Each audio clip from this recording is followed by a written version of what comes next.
There's the notification. I feel like it's taken longer to go out lately.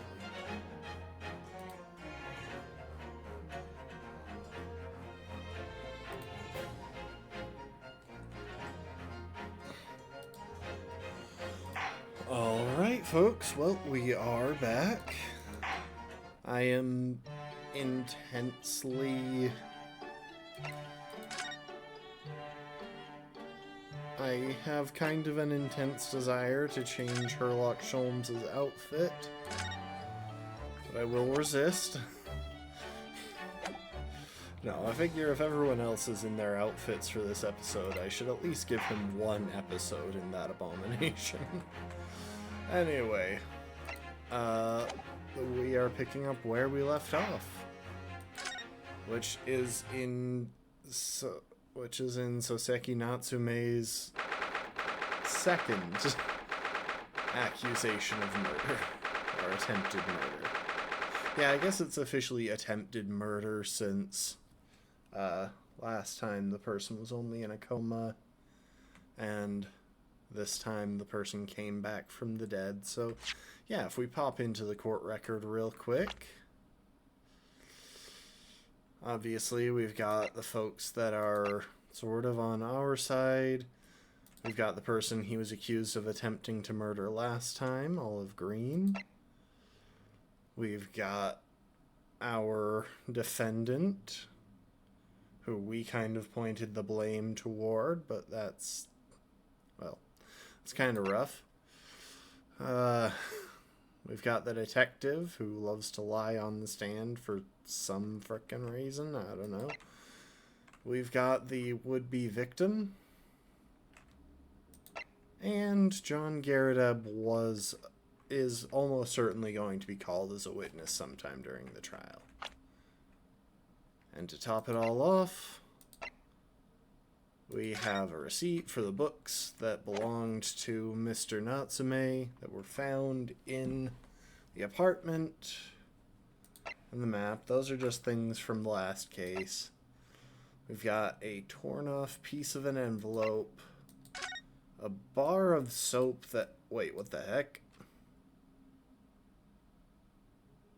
There was something here before.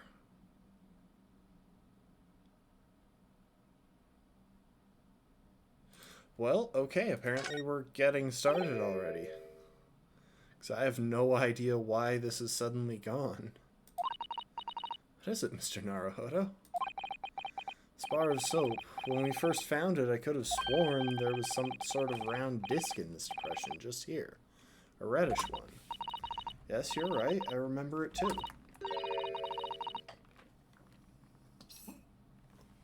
But now the depression is completely empty.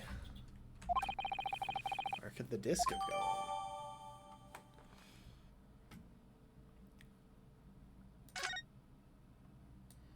So yeah, apparently that's a thing. And the teacups that Mr. Natsume and Mr. Soseki... Mr. Natsume and Mr. Shamespear were drinking from. Even including the marks from their lips. Mr. Natsume gulped his down. Mr. Shamespear seems to have left it in there for a while, unless this is a trace amount of whatever poison was in his drink.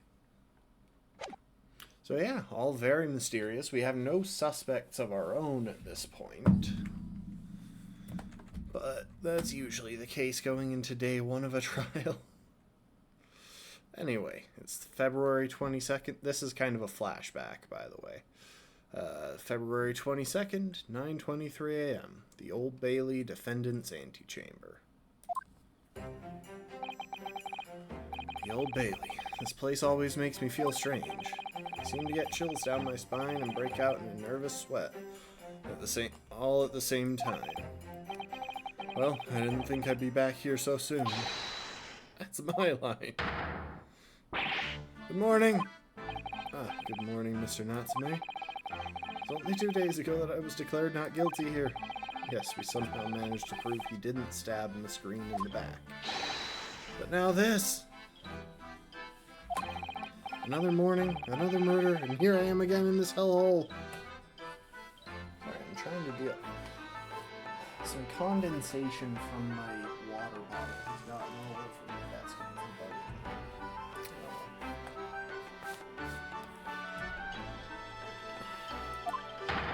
bugging. Can't keep coming to court.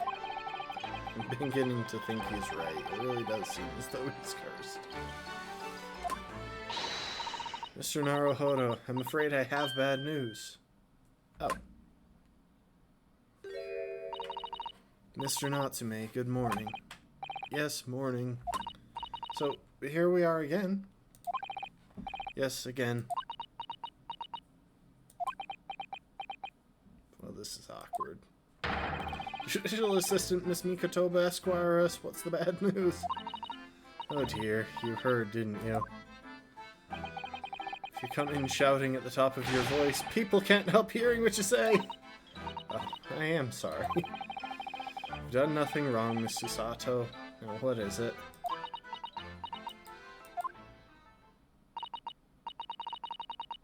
Well, it seems that the prosecution in today's trial, I. Van Zieks, will be led by Lord Baron Van Zieks. Finally! Also, I changed the title of the screen, because I don't know why we never fed Mr. Natsume's cat. And Van Zieks? Ah, oh no, oh no, no, no.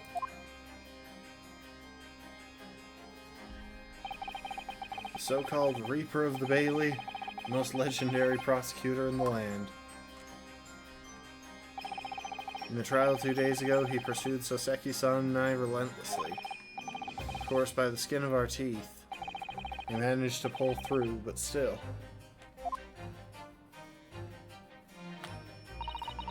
Perhaps Mr. Natsume's acquittal in the last trial wasn't the end of the matter.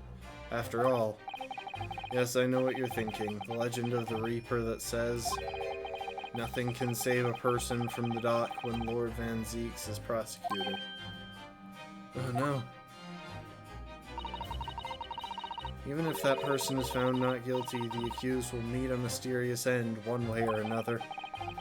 And we've experienced it firsthand. The man we successfully defended met the most terrifying end after his acquittal, right here in the Old Bailey. Ah, do I have to put up with those ice-cold eyes boring into my soul again? Cursed by evil spirits and now by the Reaper. Pair of petrifying perils, potentially. Well, if it's potentially, at least you appear to have hope, Mr. Natsume. The locum student, not Mr. Naruhodo Esquire. Ah, yes? I'm innocent. You have to believe me. You more than anyone now. Don't worry. I'll be your steadfast ally every step of the way in this battle, I promise. And this promises to be a hard battle, I fear. Well, the trial is scheduled to begin shortly. We should move into the courtroom. I don't know if they have residences there, Susato. Let's go. Oh yes, I forgot to say. I'm afraid he won't be able to make it. Mr. Sholmes, I mean. That's probably for the best. Oh.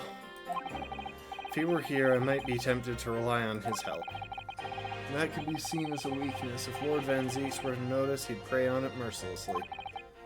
At least that's my gut feeling. Mr. Naruhodo? You're right. Yes, you're so right. Oh, well said, locum student Mr. Naruhodo Esquire. Well said.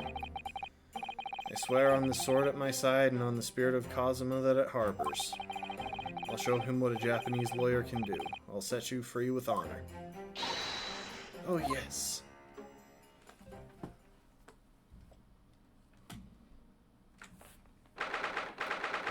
February 9:40 a.m. The Old Bailey Courtroom.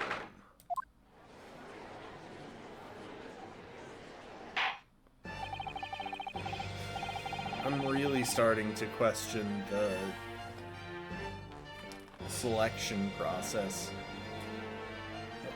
for the jury.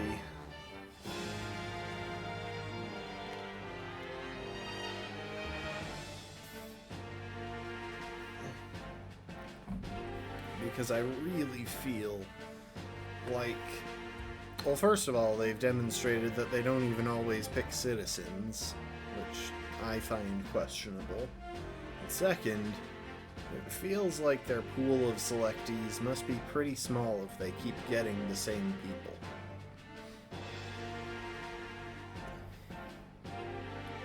In the name of Her Majesty the Queen, I hereby declare this court to be in session.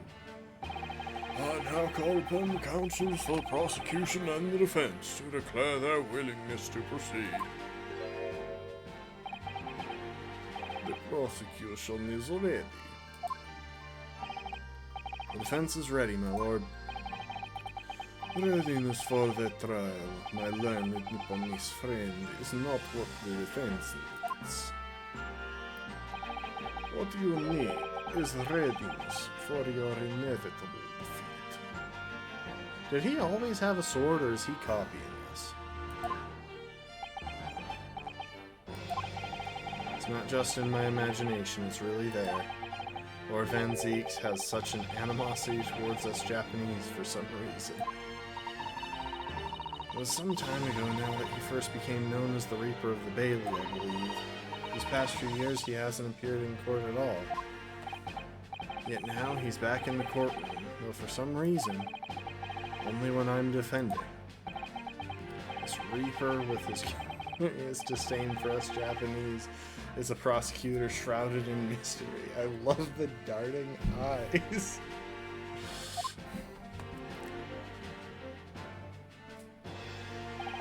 Still, this isn't the time to be pondering that. I have to concentrate on Soseki-san's trial. Furthermore, I now call upon the 6 ladies and gentlemen of the jury. You have been chosen at random to represent the will of the people in this trial. Are you ready to fulfill your duty? Absolutely. I had a feeling this Larkin wasn't innocent before.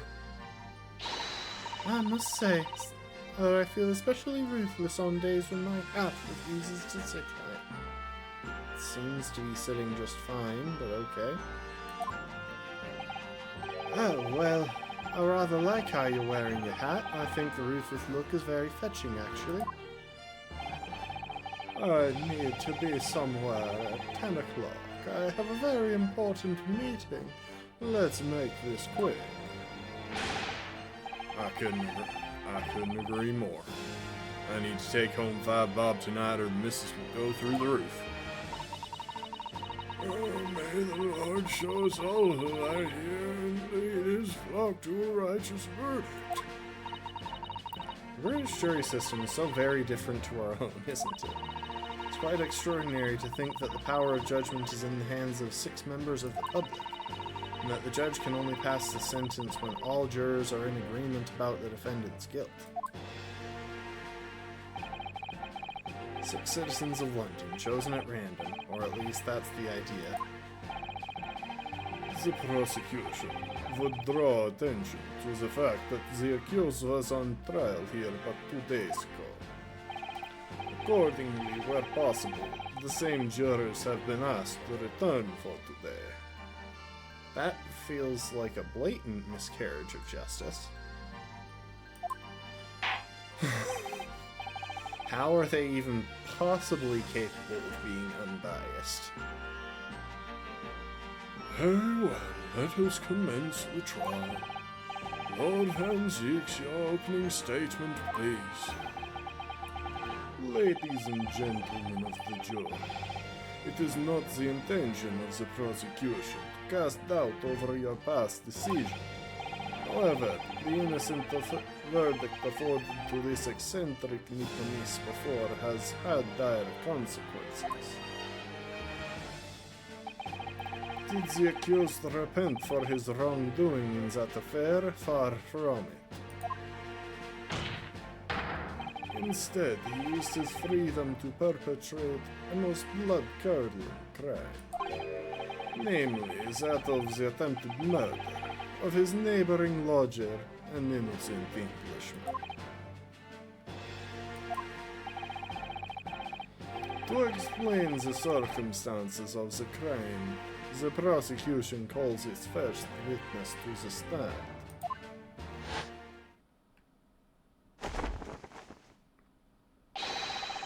The detective responsible for investigating the scene and the accused himself.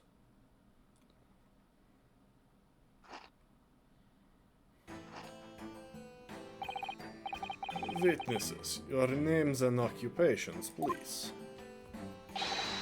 Yes, sir. Boyers Gregson, Detective Inspector at Scotland Yard's Homicide Division. So second Natsume from the Empire of Japan. My government ordered me to come here as a student to study your language and culture.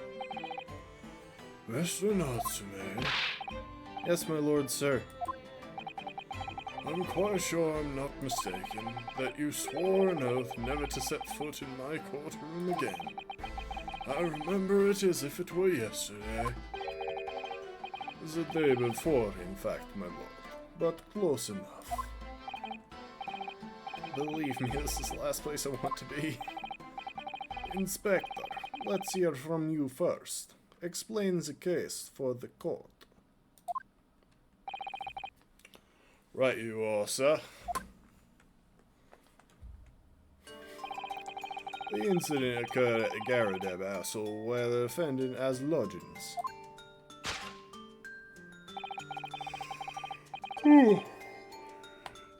In a ground floor room with the victim, Mr. William Shamspeare, the defendant has already admitted to visiting the victim on the night in question. Mr. Shamspeare collapsed in his room as a result of poisoning by strychnine. He was found the following morning when the landlord, suspecting something was wrong, broke down the door. This means, I presume, that the door to the victim's room was locked at the time of the incident. Correct, my lord. It was locked from the inside, making entry or exit from the room impossible. Although the victim, Mr. Shamspeare, lives to tell the tale, he very nearly didn't. The man was halfway to heaven when we first found him. I was the first officer on the scene, my lord, and I have photographic print here that I took at the time to show how it looked.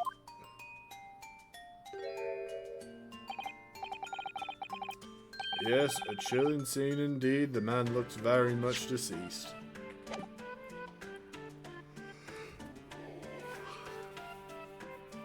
And you didn't bother to check his pulse, so that's how he stayed for most of the morning.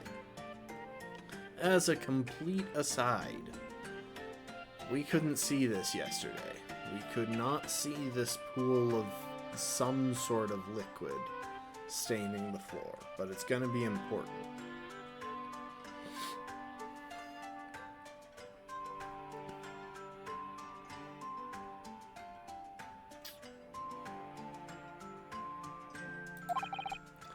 That's right. Everyone present believes that's exactly what he was. Hang on. Oh, that last sentence was the judge. Very well, I shall accept this photographic print as evidence for the court. Okay, we got the crime scene. I want to take a look at that.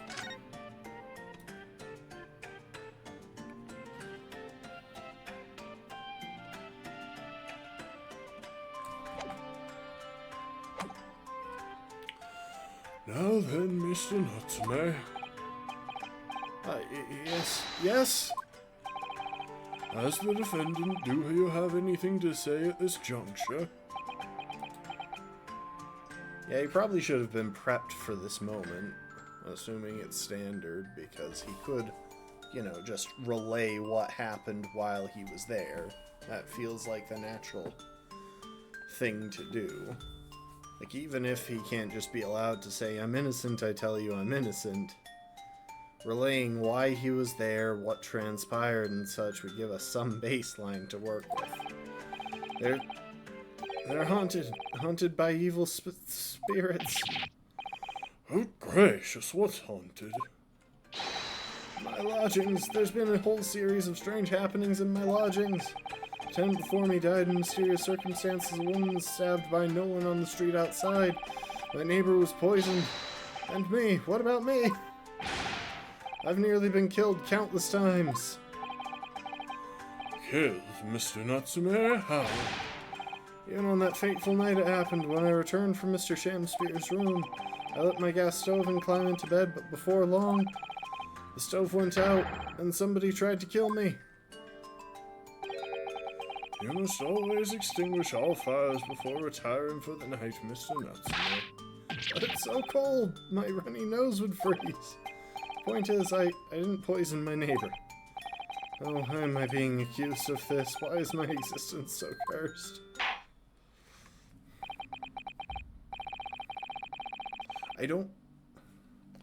B, I think you need to understand this.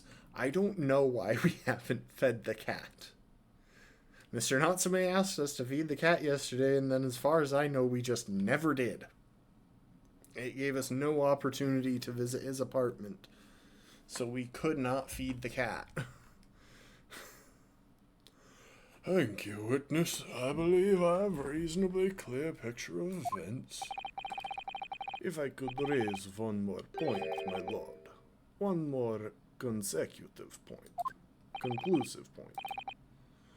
Conclusive, go on. Fortunately, the victim, Mr. Shamspeare, has regained consciousness after his ordeal, and he has named the true culprit. The poison consumed by the victim was administered in the cup of tea that he drank on the night in question. Tea, my lord, that was brought to the victim's room by the accused. The accused? Good grief. Horror, horror. Yes, that's the crux of this whole case. If Soseki-san is innocent, then why? Why has the victim accused him? Well, Mr. Natsume, what have you to say in this accusation? This accusation. That evening, yes, I did take some freshly brewed tea with me when I visited Mr. Shamspeare's room as a gift. Public water pumped outside always freezes at night, so I bottled water especially to make it. And this is the result. Never will I touch tea again. Never. Public pump was frozen, you say. It's not information we've heard before. That will do, thank you. Now, according to our laws, the defense must have the opportunity to cross-examine witnesses at least once. Therefore, I call upon these witnesses now for a formal testimony. I presume the prosecution has no objection. None whatsoever, my lord. Exactly. I don't know what the deal is. Why are we not taking care of this cat? Good, then you will give your account of events on the night in question to the court now. Yes, my lord! Howdy, Rafkin. Welcome to the stream. The catastrophic night. It was about 9 o'clock that evening when I visited my neighbor and I took some tea with me as a gift. We had a heated literary debate over a nice hot drink, after which I went back to my room around 11. My tea was completely harmless. He couldn't have locked the door behind me otherwise, could he? Strychnine takes some time to have an effect on the body. People don't keel over immediately after taking it. The victim would have been perfectly able to lock the door after his guest left. The argument still stands.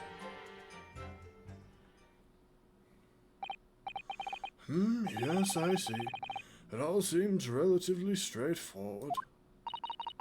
Excuse me, but that testimony does raise one rather crucial point, I think.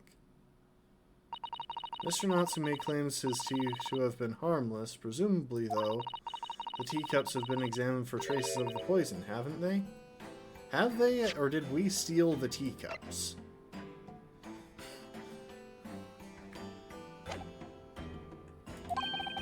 Why didn't I think of that? Well, as it happens, no. We haven't been able to. Did I hear you correctly, Inspector? Scotland Yard has failed to examine the suspect's substance. How could you have overlooked something so important? Isn't that the first thing you should have done? My learned Nipponese friend is falsely incensed. The inspector said Scotland Yard was unable to examine the tea, not that it was overlooked. Unable? Why? It's simple enough, there was none left, not a drop. Someone must have been very thirsty indeed. With current scientific techniques, it's not possible to test for poison under such circumstances. We only need a drop, but that one drop does actually have to exist, funnily enough. The lack of examination notwithstanding, it appears nothing other than the tea passed the victim's lips on the night in question. I see, thank you. The matter is clear. Okay, so it really was just a gas leak. And this building seems to have a lot of them, if Mr. Natsume is feeling like he's suffocating frequently at night.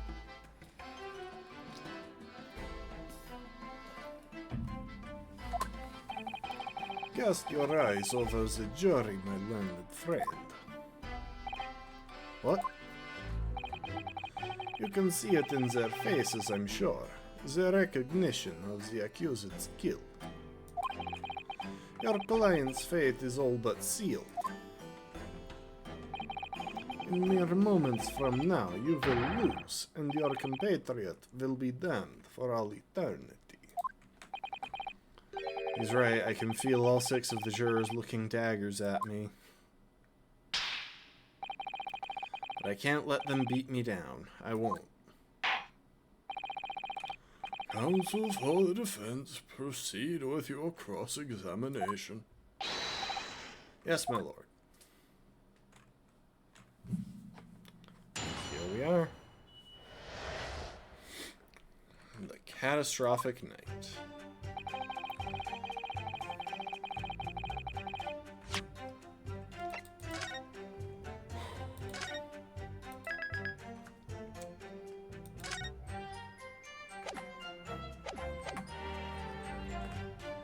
Around 9 o'clock. Well, start pressing.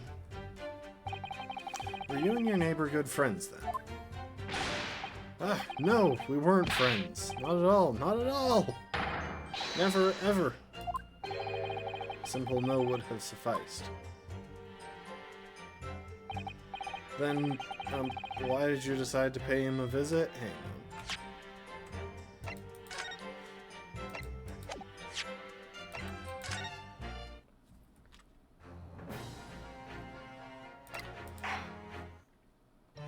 If the animations aren't going to work consistently for this, I kind of want to swap him back to normal.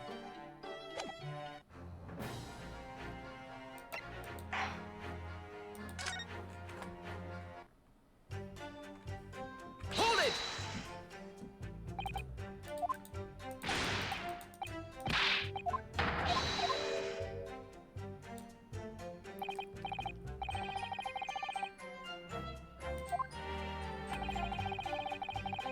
Mr. Shamspeare fancies himself as having great literary knowledge. As a fellow scholar of English literature, we find much to talk about together. Come now, no Nipponese could understand the finer points of English literature. And on the night in question, that was the topic of conversation as well, I presume? It was the day of my last trial when I was acquitted. I just arrived back at my lodgings when I ran into Mr. Shamspear outside on the street. It was around 6 o'clock. We exchanged one or two pleasantries, but it soon turned into a heated discussion. He was on his way out at the time, though, so I promised to visit his room that evening at 9 to continue our debate. Did I have ill intentions? No, not one, not two, not any. Not at all. Never, ever. A simple no would have sufficed, I feel. Then tell the court what happened when you visited the victim's room.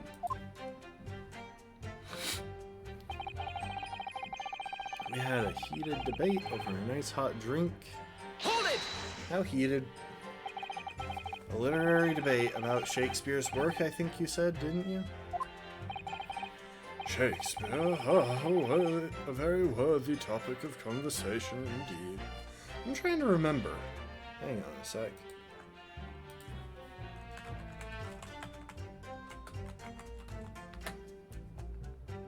Okay, he was born in England. I feel like there's some author that for the longest time I thought was English but was actually French. Or maybe it's that I for the longest time didn't realize that Romeo and Juliet was set in Italy. That could be... I don't know. I haven't read a ton of Shakespeare. I should, but I haven't.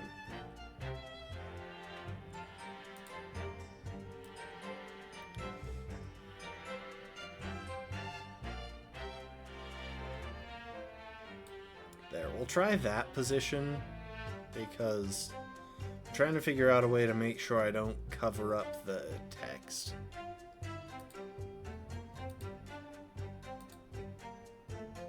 Yeah, that should be fine. Oh yes, my lord. Romeo and Juliet, who is stronger? Is a profoundly pleasurable parley. Romeo and Juliet? Who was stronger? I know I'm going to regret asking this, but how did the debate go? Well, we both agreed that we would reach a conclusion more quickly with a reenactment. So we battled it out, in a Greco-Roman style, naturally. They wrestled? What? Mr. Shamspear had all sorts of costumes in his room for just such a contest. So when you say a reenactment, you mean you were actually in costume. He is Romeo, I is Juliet. After a vigorous, wild tussle, I as Juliet came out on top. A victory I'll cherish forever. I dare not imagine the terrible scene of carnage. The fact that remains, it was you who prepared the tea and took it to the victim, correct? I boiled the water in my room and made a pot to take with me. I'd heard that he was too poor to have tea himself, you see. It's true, there was no sign of any tea leaves in the man's room. I wanted to do something nice, to be friendly. So why is everyone looking at me with suspicion? My tea was harmless, of course it was. And do you have any basis for that statement, witness? Ah, my tea was completely harmless. He couldn't have locked the door behind me otherwise, could he? Hold it! I mean, I think the more pressing issue is that you also drank the same tea. Yes, there was not a drop of tea left in the victim's room anywhere, was there? That's correct. Anyone would think the fellow had never had a pot of tea before. He must have licked it dry. Which is a pity, because one drop is all we would have needed to analyze it for poison. And you say you returned home to your room at 11 o'clock, Mr. Natsume? Yes, definitely. By heaven and earth, I swear it. The landlord was able to verify that, as it happens. They confirmed that the defendant went back to his room at 11 that night. And how is the landlord able to attest to this? He, said it was the lamps, I believe. The lamps, Inspector? Yeah, so this was a big point yesterday in the investigation. The landlord can tell when people light or turn off their lamps because it affects the gas pressure in the whole building. Mr. Garrideb seems to pay a lot of attention to the comings and goings of his tenants. There's only one key to Mr. Shamspear's room, I know that for certain, so he must have locked the door himself from inside his room. The victim has confirmed that to be the case, yes. So I'm right, my tea was harmless, completely harmless. If you take poison, you die. Everyone knows that. It's not that simple, I'm afraid. What do you mean? Strychnine takes some time to have an effect on the body. People don't keel over immediately after taking it. Hold it! How long does it take for symptoms to appear then? According to the coroner I was speaking to at the yard, about 30 minutes after the poison's consumed. Then the victim suffers violent convulsions, cramping, and stiffness and eventually dies from asphyxiation. There's a 30-minute interval between when the poison is ingested and the onset of symptoms. Seems to be a lot of different types of poison in the world, that's for sure. Oh dear, death by poisoning again. It's always so awful. 30 minutes is a long time. Certainly long enough for the victim to have locked the door behind the accused after he left. Can't deny that. And it further degrades Soseki-san's alibi. I have the medical report from the doctor who examined the victim here, my lord. It spells it out, really. The accused is the only person who could have done it. Very well, the court will add this report to the court record as evidence. By Scotland Yard's medical officer obviously mentions the poison as well as other details gleaned during the police investigation. Oh yes, I see it here. Delayed onset of symptoms. Great.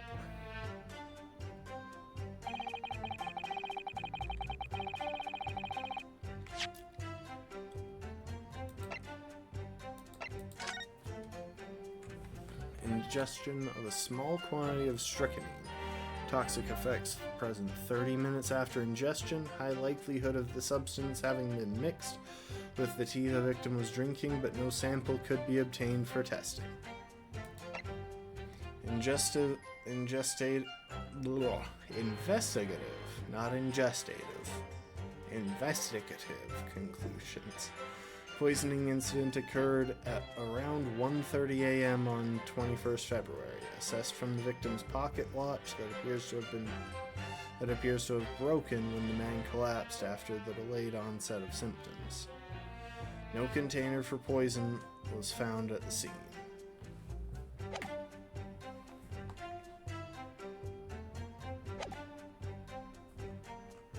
Hold it! The argument still stands, you say? This is what Mr. Natsumi has been saying, ain't it?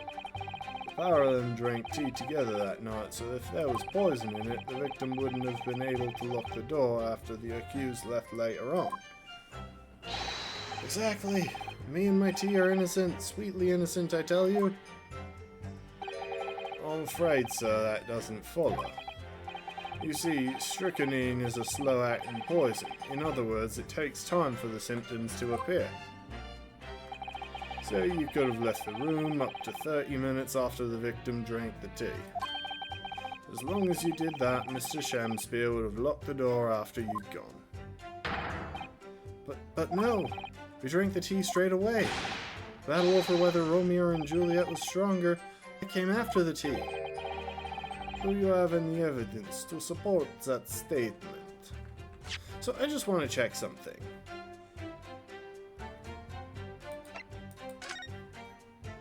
He went back to his apartment, it was 1 a.m., right?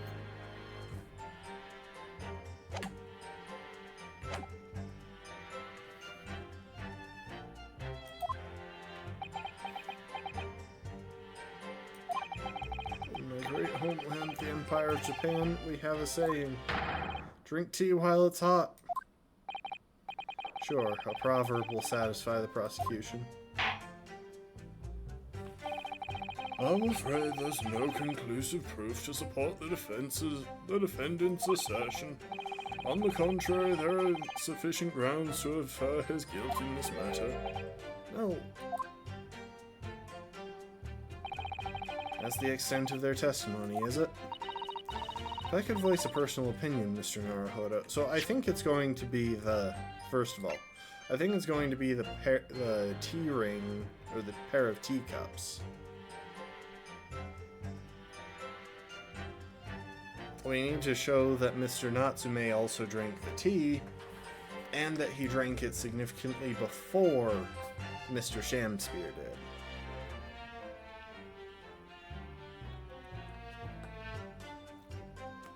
And then they'll claim that he poisoned it after it was in the room, at which point it'll go to here where we show that no container for poison was found at the scene. That's the start of this. Of course, go ahead. Mr. Natsume is arguing for his innocence so adamantly and so persistently that Inspector Gregson just brushes what he says aside. It's really quite infuriating.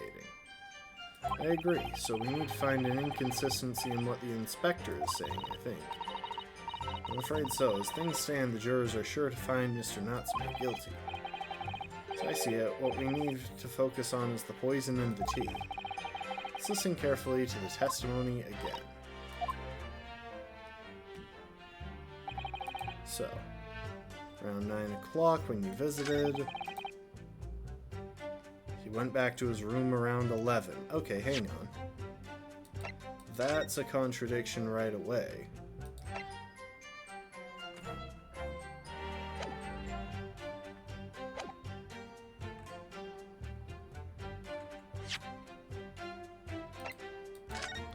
Okay, let's start pressing, or let's start showing contradictions.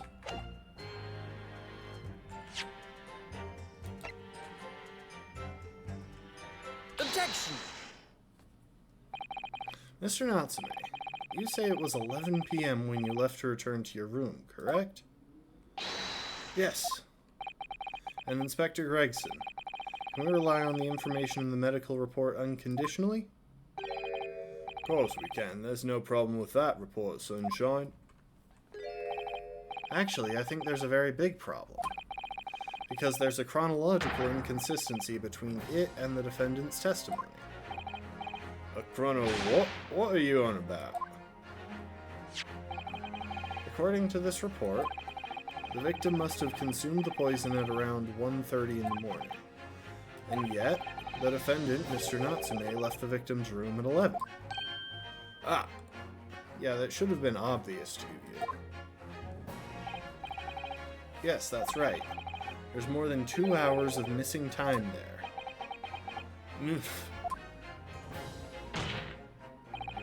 In other words, if there was poison in the tea that Mr. Natsume brought to the victim's room, how could the victim have fallen ill to it 2.5 full hours after the defendant left?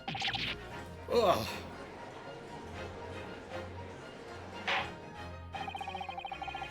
The defense's argument is entirely reasonable. How do you respond, Lord Van Zix? He's going to smash the glass, isn't he? You really shouldn't be drinking on the job, buddy. Like, it's just a generally questionable practice, regardless of individual thoughts on drinking as a whole.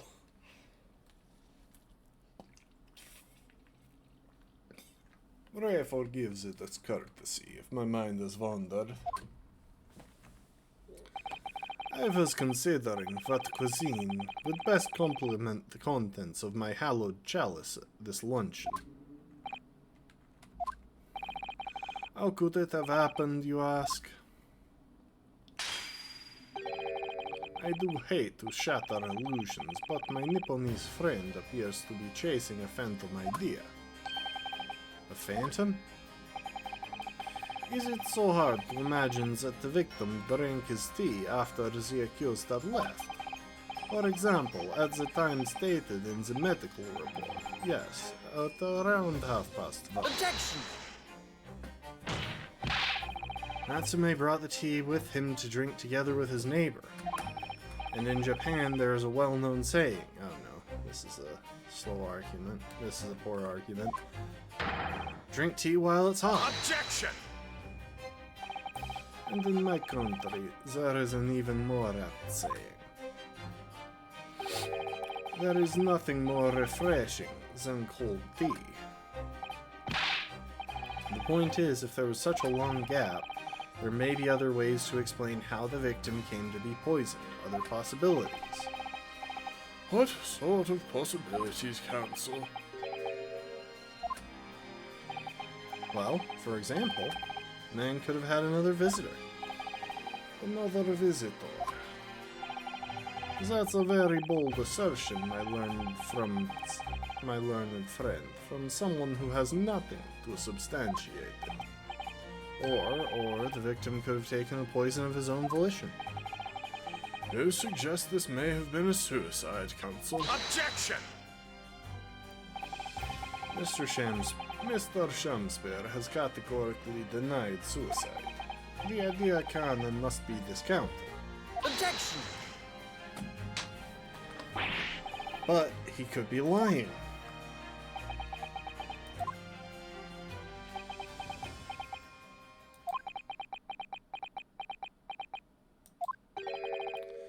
Is something wrong, Lord Van Zix? I was listening to the sound of the carriage pulling up outside the courtroom. Pray forgive the discourtesy. Carriage? What carriage? It would seem that the key player in this case has just arrived. Well, I mean, this is definitely something that should have happened. We absolutely do want the... we absolutely do want the victim testifying. That makes more sense than anything else that happens. Out, brief candle, life's but a walking life's but a walking shadow. A poor player that struts and frets his hour upon the stage, and then is heard no more.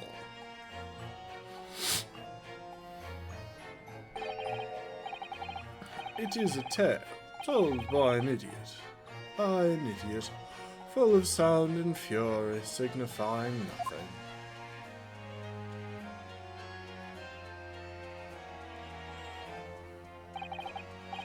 Who, sir, are you? William Shamspeare, my lord, alas, 'twas I, undone by these bitter events. I am the victim. What's he doing here? Man, this is a good thing. We've got enough players now to understand the situation. The prosecution seeks to call this gentleman to the stand. With his testimony, my learned friend's futile resistance will be utterly crushed. Calling him as a witness? Very well, Counsel. I shall grant you your request with interest. I'm curious to discover what the court shall hear from the victim himself. I really think the case would have waited until he was ready to be there at the start. Happy am I, Shamspeare, to regale thee with my tale of woe, my lord. But I still have my own tale to tell, my own tale of worse woe. I can regale the court with the tale of my perfect innocence in perfect English. That will do, Mr. Natsume. Let the court now hear from the victim.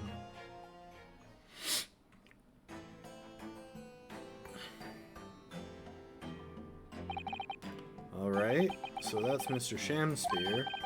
But who's that other man beside him? Yes, I feel sure that we've caught a glimpse of that man before.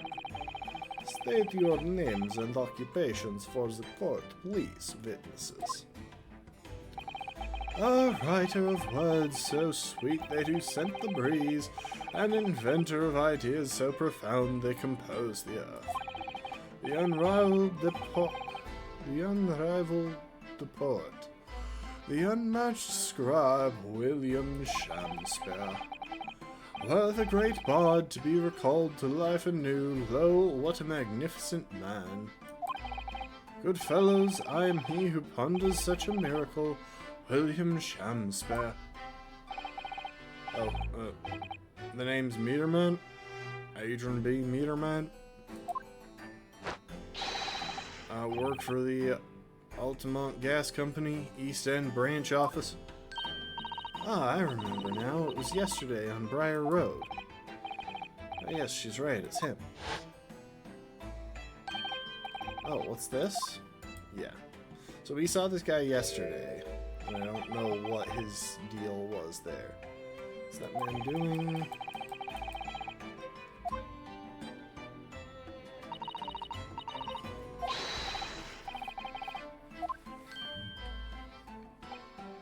Ah!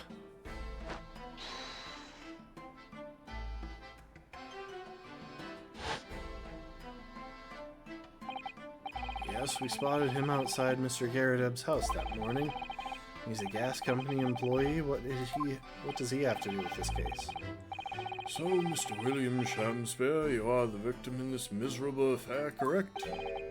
Oh heaven, oh hell, do you command me to remember that sweet poison that didst cross me and cross mine innocent lips?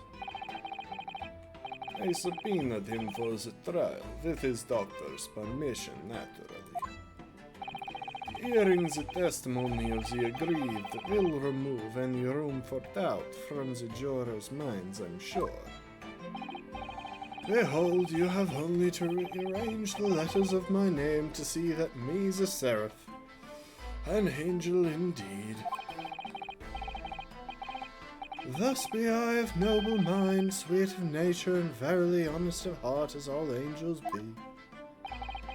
Because there isn't a less contrived meaning in your name? No, not at all. The jurors seem to be very moved by this man, I'm afraid. They're actually taking the seraph anagram idea seriously.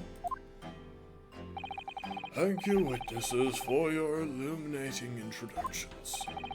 But my lord, what's the man next to Mr. Shakespeare doing here? The gas man, I mean. What, mate? Well, now. Allow me to enlighten my learned friend. You recall, I presume, your early impertinence. When you suggested that the victim had another visitor to his room on the night in question.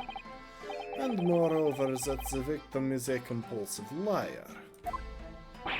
What? No, I didn't quite say that. This young chin-stroker here is to controvert your wild claims conclusively. Is that not so, Mr. Meterman? Hang on, no, I'm just here. I hereby call for your formal testimonies. You will tell the court as lucidly as possible what happened on the night in question.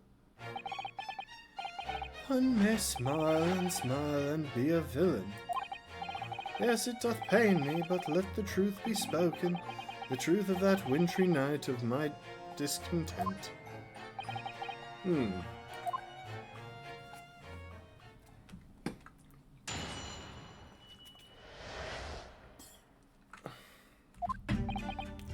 The snow lay about, my neighbour did cometh in the evening, bearing a gift of tear.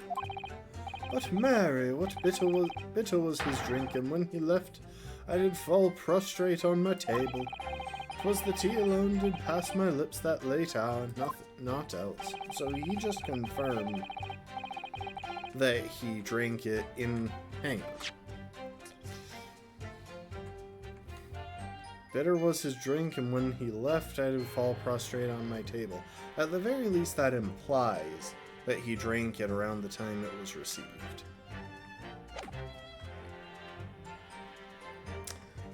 I was outside this bloke's window in the freezing cold all night, keeping an eye on his room.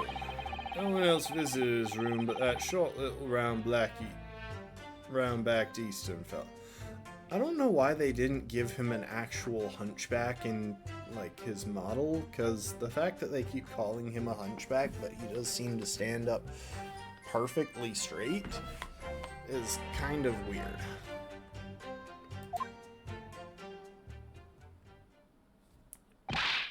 Wait, what did you say? You were keeping an eye on Mr. Shamspeare's room all night? That's right, of course, the bloke's window is all but blocked up, isn't it? But there's a little gap in the bricks where you can see into the room. So I spent the night trying to keep my teeth from chattering as I peered in through that. The question is, sir, why? Well now, that's because he's on my list. What a piece of work is a man, wherefore wouldst thou not stare in wonderment? What are you talking about? This buzzing busybody hath not part in this play. I pray thee, pay him no heed, make no more ado about his tedious words. What'd you say about me? Calm yourself. This court is concerned with what happened on the night in question. Nothing more. Indeed, that is so. And, as the testimony we have just heard clearly reveals, there was no one other than the accused present at the time who could have carried out this crime.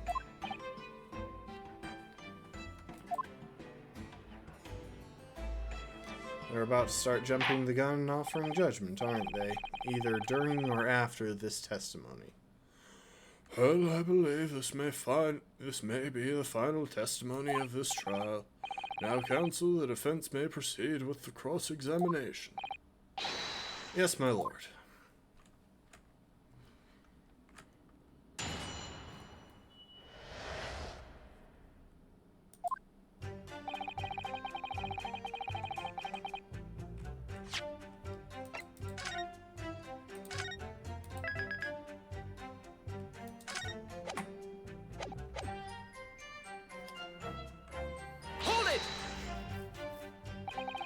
To be clear, by neighbor, you are referring to the defendant, Mr. Natsume.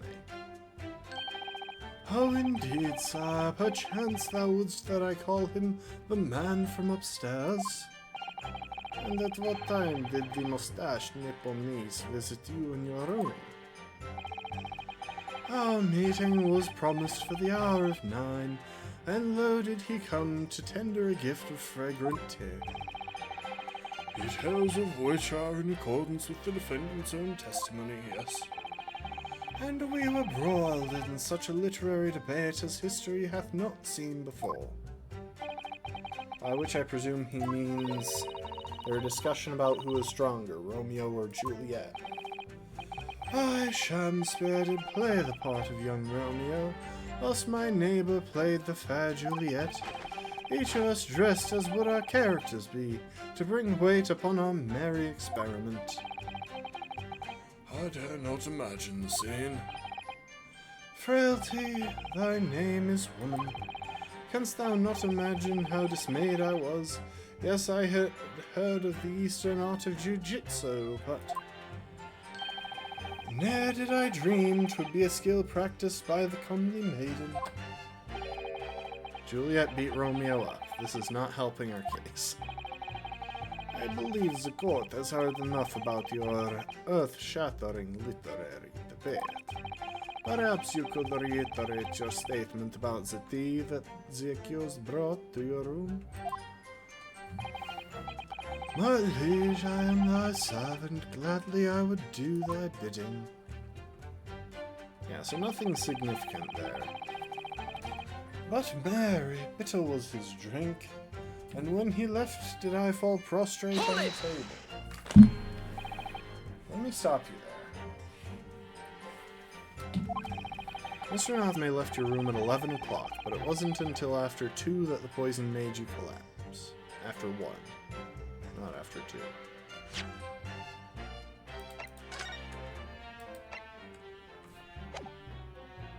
Oh, maybe after two...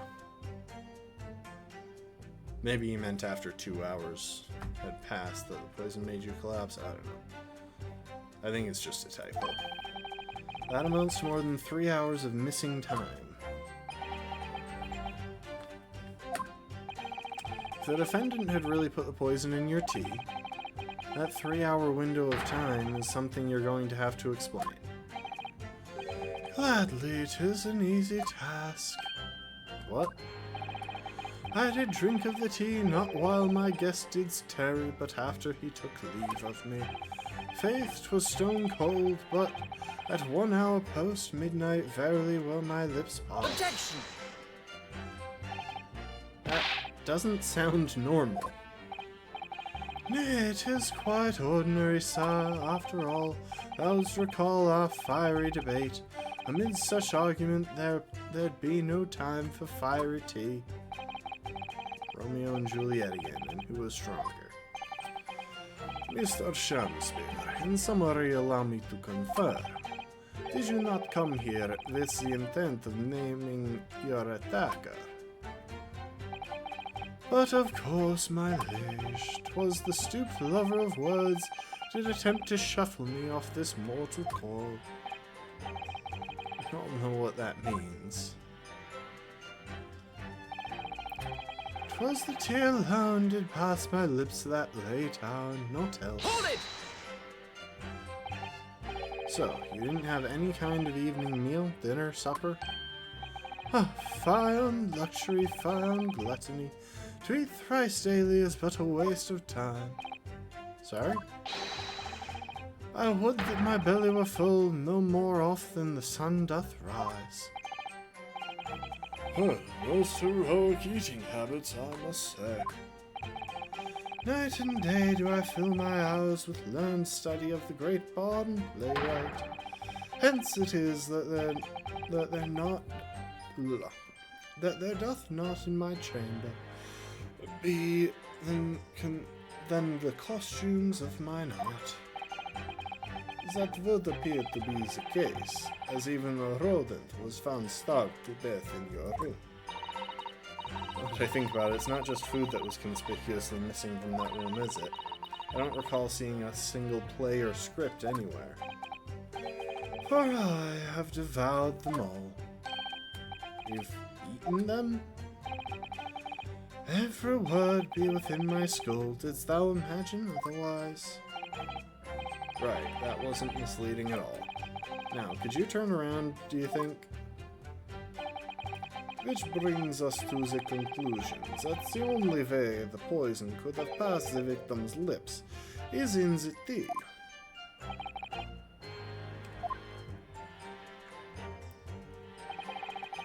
I was outside this bloke's window in the freezing cold all night, keeping an eye on his room. Hold it! Why? But the windows of that house have all been filled in. A historical artifact of the now defunct window tax.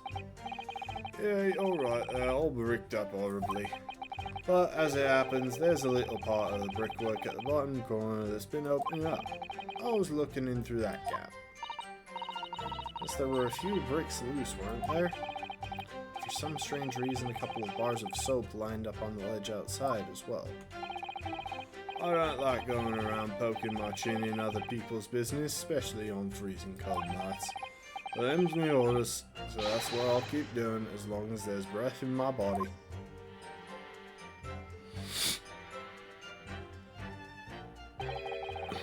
What's with all the theatricals today? Out of interest, Mr. Mitterman, after the accused had left and returned to his own lodgings, did you see the victim leave the room at all? No, he never left. He was in that room the whole time as far as I'm concerned. And we can therefore discount the possibility of suicide. How can you be sure of that? The police carried out a thorough investigation of the scene and found no receptacle for the poison. And since we know the victim didn't leave his room, and hence didn't dispose of the poisoned container himself, it's clear that this was no attempted suicide. Only the culprit could have removed the receptacle. Ah, yes, lucidly explained, Counsel. Thank you. It really was, you can't argue with the logic.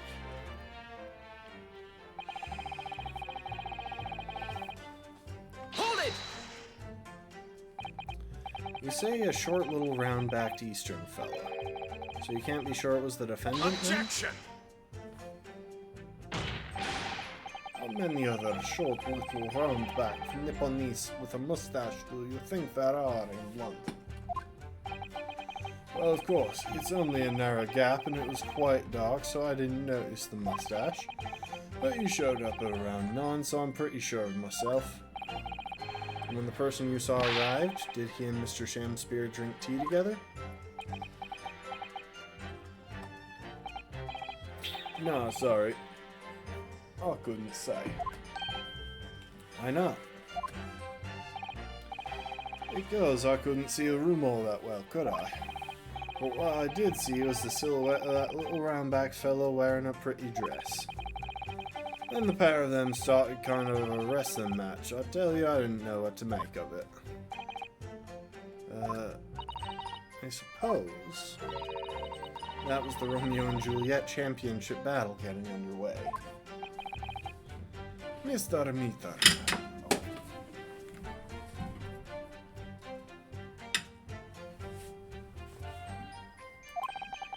Allow me to confirm one final time. Apart from the accused, can you state with certainty that no one else visited the room on that night in question? No question. Gas Manzona.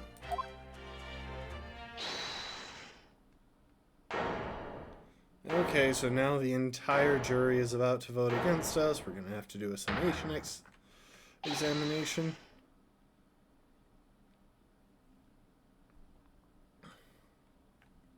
It'll be a whole thing. Our Lord.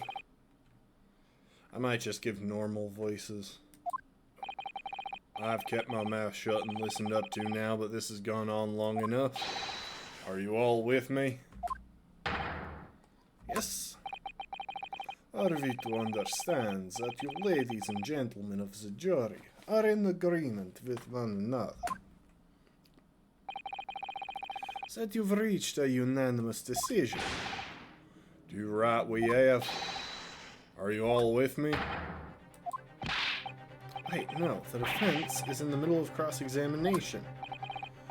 To be honest, I was holding out a bit of hope for you, young man.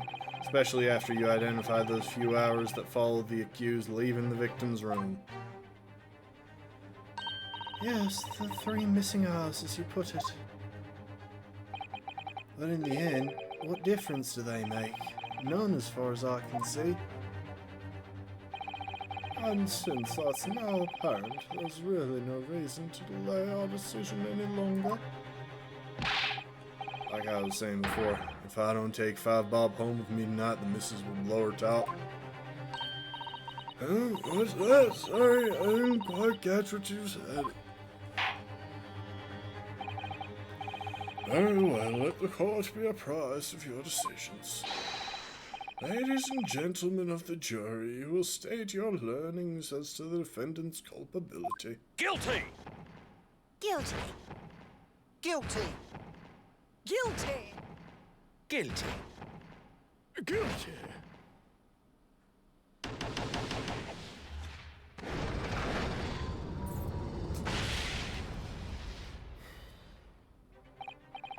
All of you? Well, it would appear that the jury is indeed unanimous.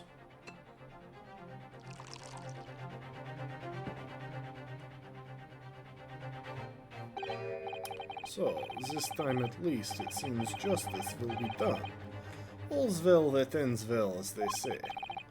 This calls for a toast, I feel. To the guilty being punished.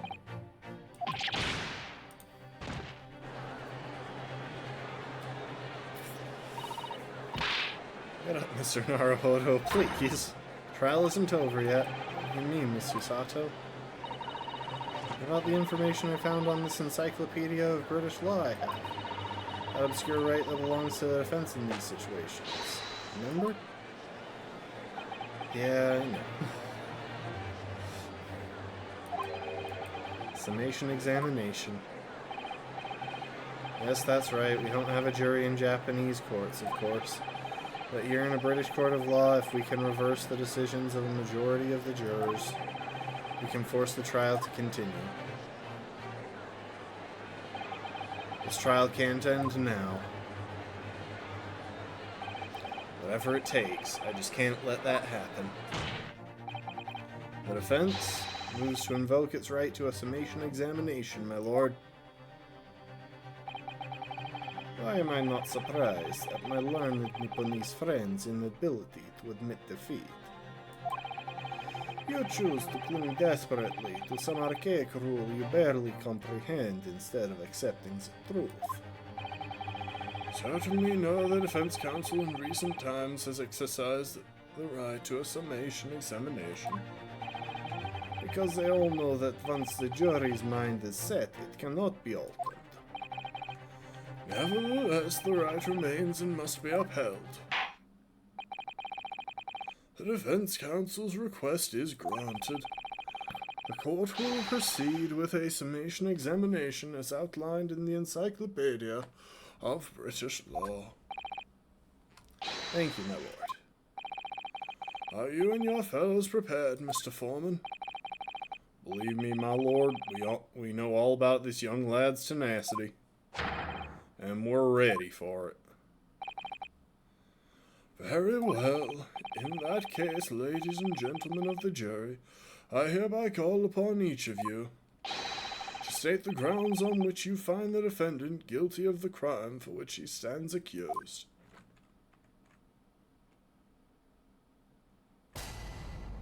Judicial findings. The jurors' contentions. The victim may not be well off, but he's a noble man and straight up. There's no reason to doubt the man. Well, I do declare the good gentleman has no reason to lie. In fact, I think he's rather splendid. Just look at the accused by comparison. He's Japanese, stoops all the while, and has a mustache, very fishy. That's just blatant racism, but okay. Like, one of the members of the jury has a mustache. Is that actually going to be... So, when I put the summation examination going, the way it works is that I have to pick one of them and pit them against another to get one of them to change their decision. Am I actually going to have to point out that one of the other members of the jury has a mustache? There's no evidence to suggest the gangling actor is a fraudsman, for now at least. I really don't care, like, I just need this trial to end quickly. 3 hours of missing time is nothing when you reach my age, you know nothing at all. I knew it. Every single one of them seems completely convinced. It seemed that all the jurors have come to the conclusion that Mr. Shamspeare is a fine, upstanding, and honest citizen. If you ask me, they've all been bewitched by his strange theatrical movements. And sadly, nothing Mr. Natsume has said appears to have registered at all. Well, here goes. Let's not forget. I've pleaded with the jury on Soseki-san's behalf before and it worked, so you never know. Before we begin, it might be an idea for me to remind you exactly how a summation examination works, Mr. Naruhodo. Oh, well, you're still very new to British law, after all. It's true, I suppose, and Soseki-san's fate is entirely in my hands now, too. Always a chance I might have forgotten some crucial detail. Perhaps I should hear Susato-san out. Should I let her talk me through it again, or not bother? I'm gonna go ahead and skip the tutorial. Thank you for the kind offer, Miss Susato. I've been through plenty of these summation examinations already now. I think it's important that we don't delay the start any longer than necessary. Quite sure you're right. If you're confused by anything at any point, you can turn to me for advice whenever you like. I'll be here for you. The key to this is really listening carefully to each juror's statement. Finding two that are contradictory and pitting the corresponding jurors against each other. Without further ado, Please, counsel, proceed with the summation examination.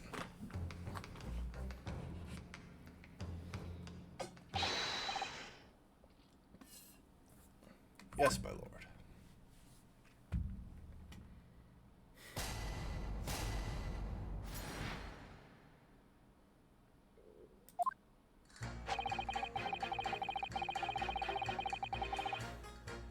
Hold it! There are plenty of people in London who seem noble but poor. Couldn't some of them also be liars? I've no doubt about it. Like that skanky client of yours, for example. Absolutely not. Mr. Natsume is no liar, so this is a useless line. Look, the point is, the only thing that passed the victim's lips that night was that Japanese man's tea. When you take the gas man's testimony into account as well, the truth couldn't be any clearer. It's alarmingly logical. Well, let me be frank here. I'm a gentleman with gentleman's values. If it turns out that the old Shakespearean chum is a rotten liar after all, I gladly change my decision about the defendant. And I'm sure my fellow gentlemen of the jury would do the same. Isn't that right? Well, yes, perhaps, though I don't see it happening. What's that? Elderly gent on the end here. You know, you'll have to speak up. Look, I really don't care about all this nonsense. I just need this trial to be over.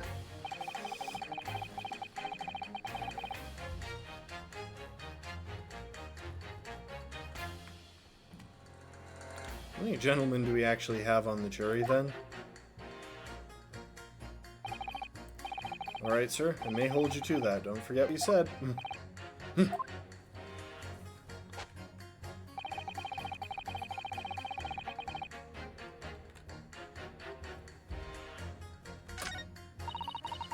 Well, I do declare the good gentleman has no reason to lie. In fact, I think he's rather splendid. Hold it! Are you saying you believe the man to be trustworthy because he's rather splendid? No, that's not what I said. Point is, the man is the victim here. What reason would he have to lie? And yes, he is rather splendid. So you say, yet again. Meanwhile, the man who stands accused behaves so suspiciously it's exhausting to look at him. I'm afraid he's not splendid at all. Hang on, sir.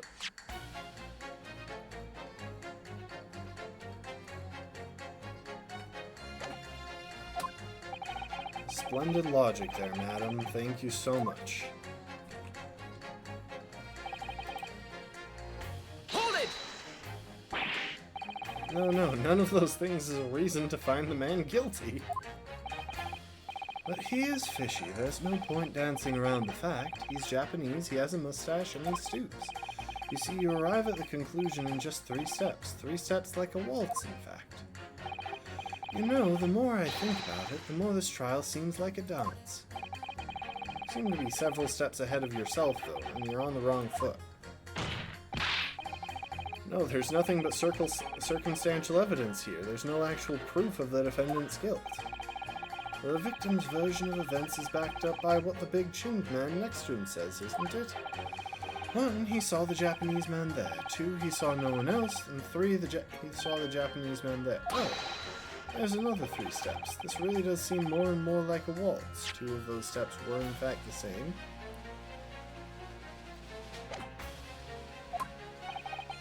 Right, and the prosecution will waltz its way to victory if I let you speak much more.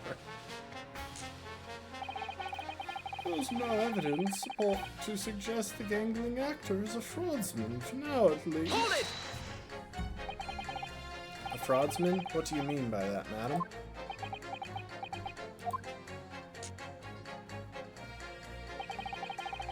It really is the most tiresome problem for the company, most irritating. We can be absolutely certain that a customer is stealing from us, but without hard evidence, we can't even threaten to take action for fear of being sued. I'm sorry, you've lost me a little there. Who are you? I'm the wife of Auguste Altamont, owner of the Altamont Gas Company. Good gracious, Altamont Gas, you say? Yes, you say? Gas is the future of energy in this country and around the globe, but proper handling is essential. As I'm sure our employee from the East End branch office would be the first to agree. Absolutely, Lady Quimby. Gotta be used properly. Altamont Gas is the best. I've lost track of his voice. It's the best in the world, of course.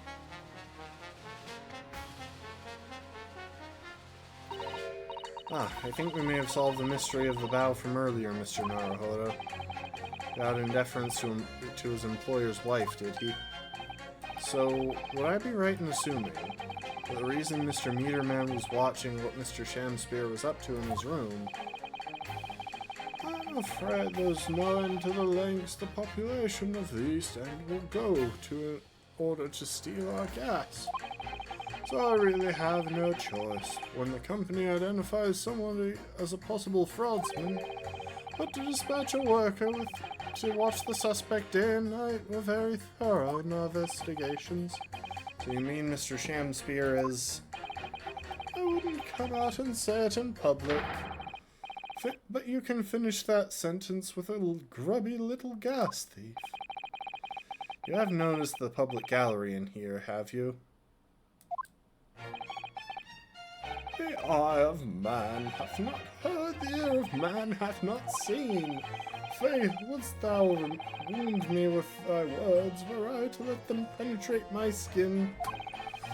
But seraphs hear not insult, only choirs of angels in song. We may not have evidence yet, but my workers won't stop buzzing around you until they find it. And when they do, you'll find yourself blasted back to your angelic heights in an ultimate...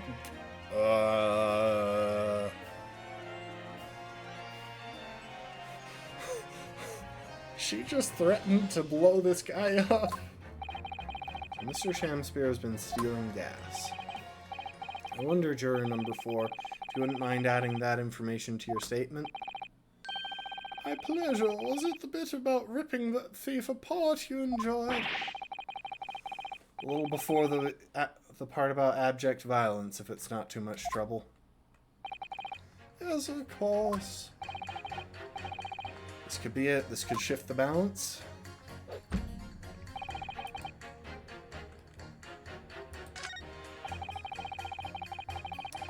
I really don't care, like, I just need this trial to end quickly. Hold it! You keep talking about needing to take home some money. What's that all about, sir? Finish last. What's it all about? I'm talking about the Derby at Hyde Park, aren't I? It was the Queen's Cup last week, wasn't it? Derby? It was a dead cert, that's the thing I couldn't lose, so I took my wife's secret savings, like. But then, hopeless old mare went and did the unthinkable. That's stupid. Finish last. Oh dear, I think it's clear what happened, isn't it? So, you're willing to condemn the man to crime in order to try and rush out to make money to pay off the fact that you are, in fact,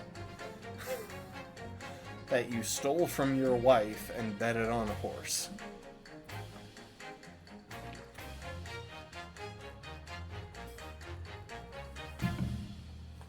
This is the day the missus uses her savings for a trip down to the pub. So come out, let this business lie now. Just give it up. No, that's not going to happen. 3 hours of missing time is nothing when you reach my age, you know, nothing at all. What do you really mean by that, sir? Well, I'm not one to boast, but I get up at 5 every morning, I do. At 5, you're a really early riser then, aren't you? Oh, what's that now? I said you're an early riser. Oh, well, I wouldn't say that. I mean, I like to while away the hours in the evening reading books as well. But by about 2 in the morning, I'm usually too tired to go on. He sleeps 2 in the morning and gets up at 5? That means he only has 3 hours of sleep each night. Oh, what's that, dear? Only 3 hours of sleep each night! That's right, you see. 3 hours of missing time, like I said, it's nothing much, is it? This really isn't helping. Key to the summation examinations, identify contradictions between the juror's statement.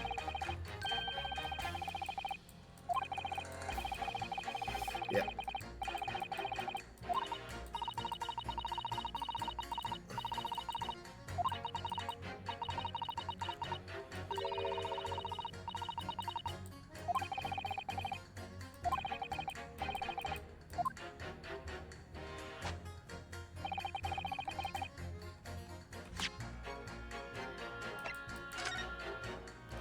Okay, so we definitely need to save here. Now, I am going to start this by doing the flimsiest of these options. Because the obvious one is going to be her.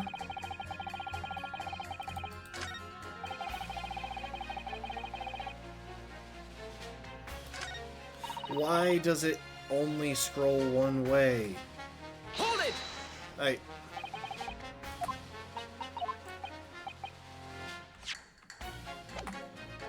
Hang on. It will take less time to load a save than it will to get back to the right point.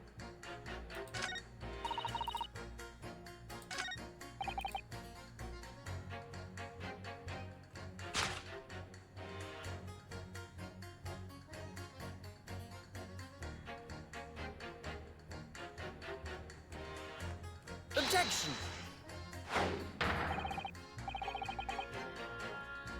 Okay, it didn't work.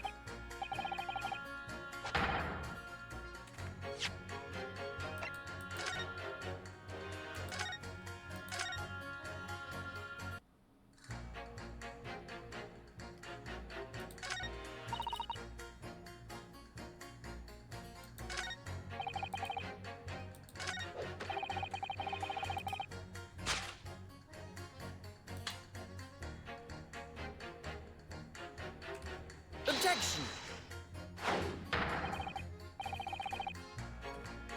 Huh. Okay, so apparently I have to pit her against the foreman.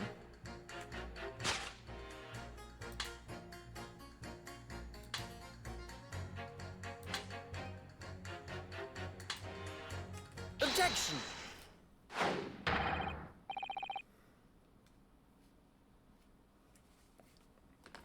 Those two statements clearly contradict each other. Gracious, to whose statements do you refer, counsel? Juror number 1. Hey, what are you yelling about, lad? I presume you've heard juror number 4's statement made by the wife of the owner of Altamont Gas? Well, yes. The victim, who you claim to be a noble, straight-up man, in fact turns out to be a common thief. So the good lady says, but there's no evidence, is there? You and I both heard them say as much. It's true we don't have evidence as such just yet. But the claims aren't baseless, you know. What? You heard me, seeing as his operation has already been compromised. I would suggest that the court hears testimony from our East End branch office employee over there. I'll do whatever you say, ma'am. Gasman's honor.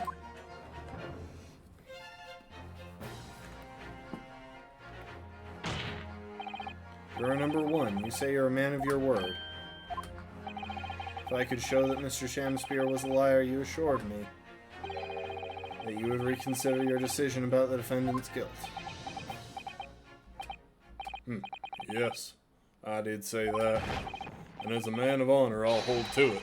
I'm sure the other gentlemen of this jury will. Me? Well, yes. Now that we've found out the man's a liar, perhaps we ought to consider the matter further. Well, if I'm perfectly honest, I haven't heard half of what you've all been saying. So if this means you'll recap a few points, that would suit me down to the ground. Oh no, I'm not having any part of this. I want this trial over and done with. I think I'll try for a Scottish accent with him. In that case, I shall change my leaning. So, Mr. William Shamspeare, if that is your real name, we of the jury demand to know exactly what kind of a man you really are.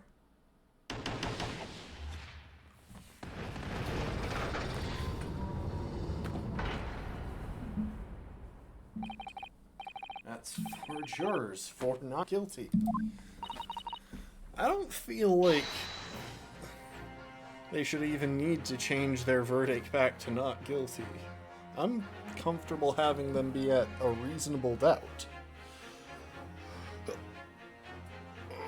I'm sore from the last time I went to the gym.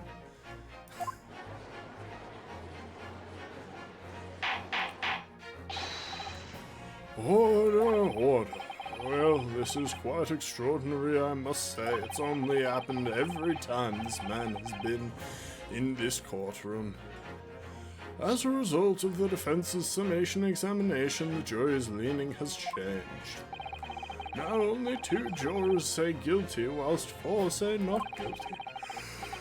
I therefore declare this court to be in a state of disaccord, and order the trial to continue.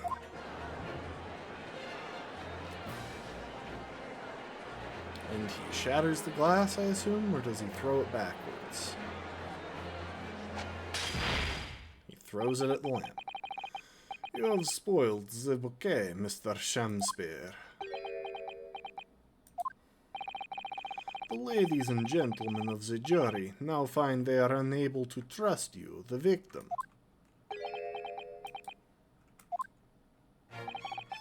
But your gods will give us... But you gods will give us some faults to make us men. So gods mend me, I do swear. So God mend me, I do swear. This gas man speaketh that which concerns him most, not but gas, not but thin air. Aye, it burneth bright a while, but it hath no substance, and it doth reek foul. Oh, what do you say? I take it, Mr. Shamspeare, that you deny the allegations of gas thievery. Most heartily, my lord, hast thou forgot, I am as a seraph and angel. Noble of mind, sweet of nature, and verily honest of heart. Ah, you flowery-mouthed pompous beanpole, just 'cause I haven't got the evidence yet. Mr. Shamspeare, if in fact you are not noble of mind, sweet of nature, or honest of heart, if you are a liar, then your testimony should have no sway in this courtroom. It is my considered opinion that at the present time no other possible culprit of this crime has been identified. All testimony heard by this court thus far heavily implicates the defendant. In short, it would not be unreasonable at this stage for me to rule on the case. No. However, in light of the fact that the jury has expressed concern about the fidelity of this witness, I believe it would be inappropriate for this court not to pursue the point further. Objection! I assure you, my lord, that would be a waste of the court's time. The gas and this case are unrelated. Juror number 4. Yes? Didn't you say before that although you had no hard evidence to prove this man has been stealing gas, you have strong grounds for suspecting him? That's right. That's right, we do. Don't we, Mwaka? Absolutely, Lady Quimby. Grassman's honour. Very well then, we will hear your testimony now. You'll tell the court precisely why you believe the victim, Mr. William Shamspeare, has been stealing gas. Yes, my lord, it'll be a pleasure on the Altamont Gas name. I swear, if I may, my lord, this worker's testimony may have significant bearing on the good name of my husband's company. Therefore, I should like to take the stand alongside him in a supervisory role, if you wouldn't mind. Oh, yes.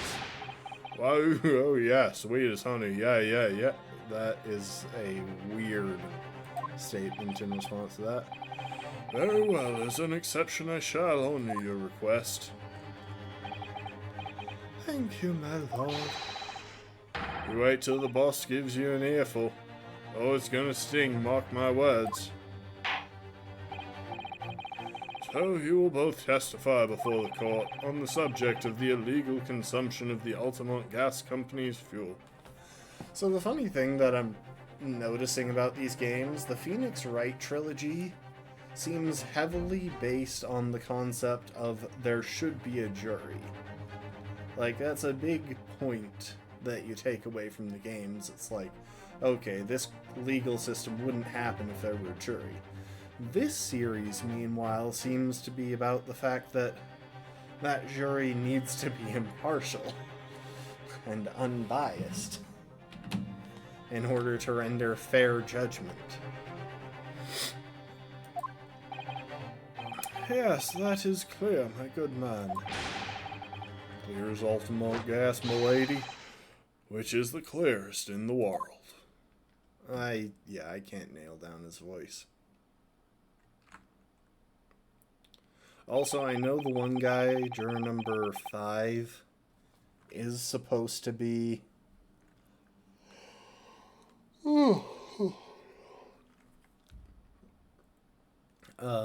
Irish, based on his actual voice lines.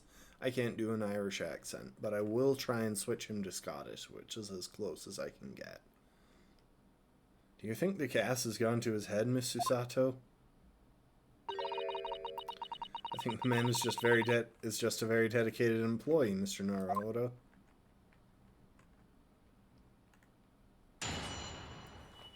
Okay.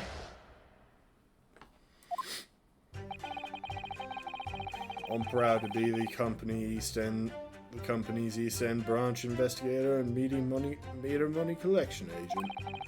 Altamont gas meters accept threepenny bits, each coin giving customers about 2 hours of gorgeous gas. And yet our meter in Mr. Shamspeare's room didn't have a single coin in it. The meter doesn't appear to have been tampered with, though, and the collection agent has the only key. Somehow, he's using all the flaming gas he wants without paying a penny. If that's not thieving, what is?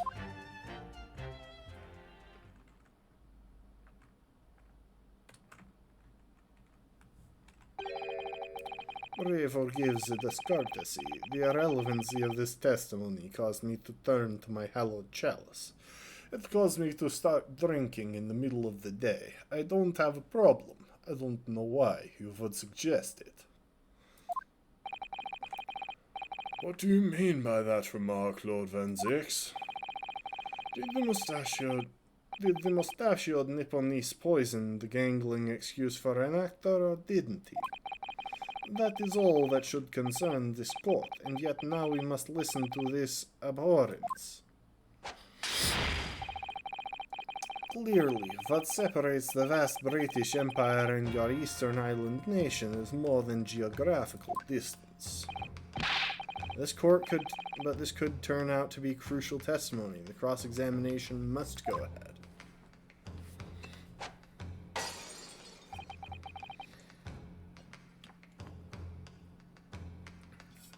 Do what you will. Lord Van Zeeks appears to be in a violent mood. Yes, he does. An attempted poisoning and an incident of gas theft with no supporting evidence. It's true they would appear completely unrelated at first glance, but I wonder, the truth tends to be buried in the most unusual places. And the first step in uncovering it will be to establish just who and what this man really is.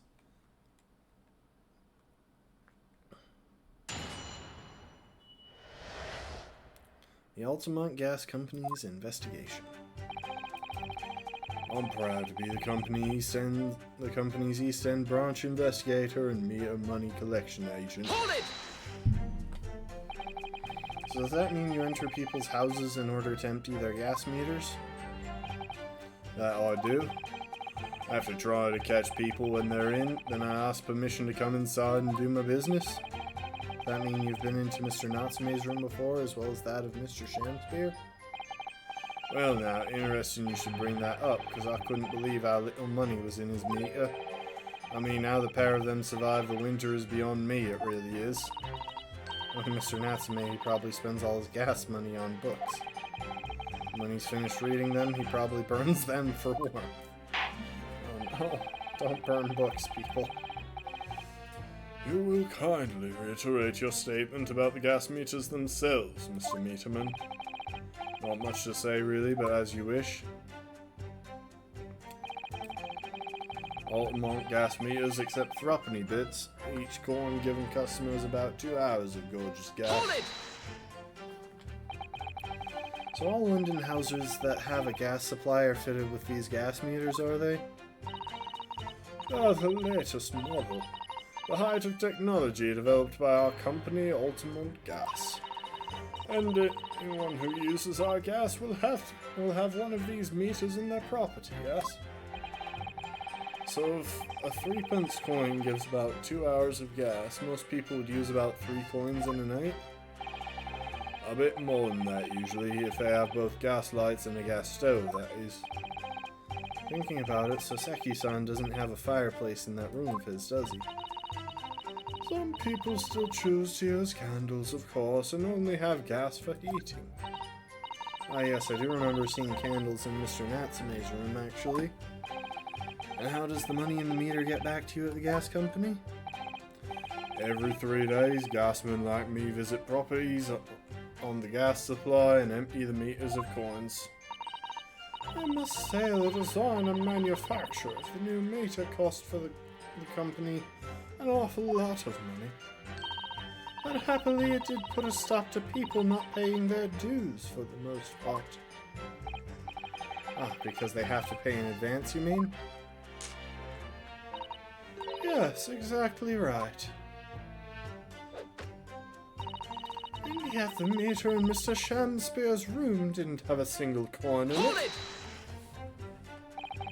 Out of interest, how long has this been going on? Weeks and weeks he's been pinching gas off us for ages. And you've examined the meter in Mr. Shamspear's room, I take it? Naturally, we took it off the wall and went over it with a fine-tooth comb. And found nothing suspicious at all, I presume. No, I'm afraid we didn't. Which is exactly why I demanded a new type of meter to be produced. One with an indestructible lock, the Shamspear Special. It sounds like it would have cost an awful lot of 3p pieces. But even after all that, the rascal's meter was still empty. I'll never forget the humiliation. When I opened up the money box and found it bare, you what? I said, you what? And the look on his face, that smarmy smile of his. So, I think this is pretty obviously going to tie back to the crime scene photograph and this brown stain on the ground. Because obviously he's not going through the meter to get into it. Or maybe this crack in the wall, I could see that being the thing too. Like, these details could imply that he broke the wall open to access the pipes directly and has, I guess, essentially redirected stuff, bypassed the meter.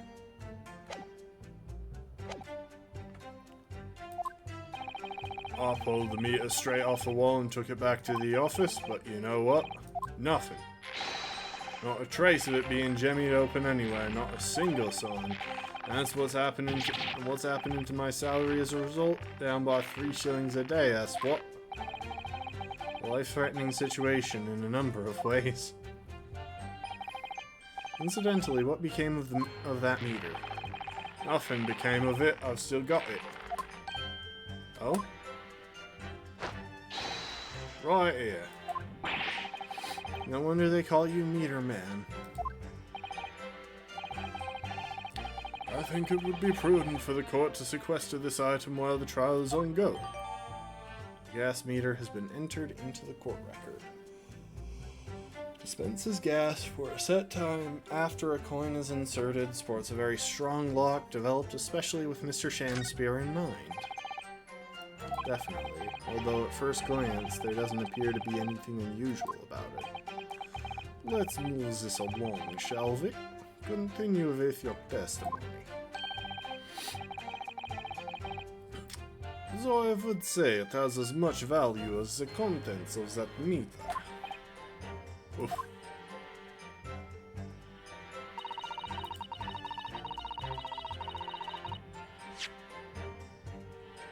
So I want to check a couple of things. First of all,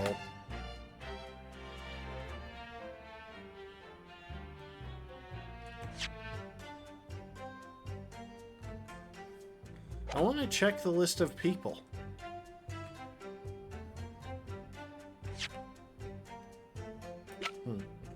Oh well, let's examine the thing and find the very obvious explanation.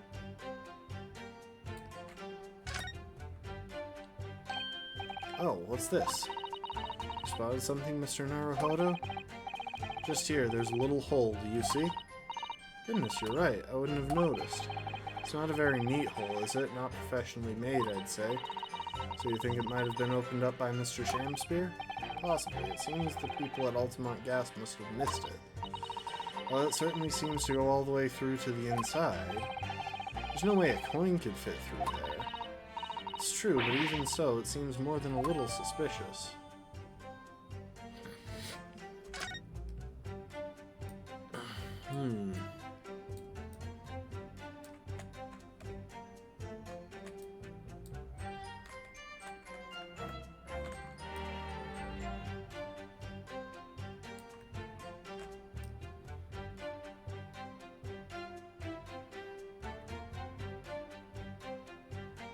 There we go.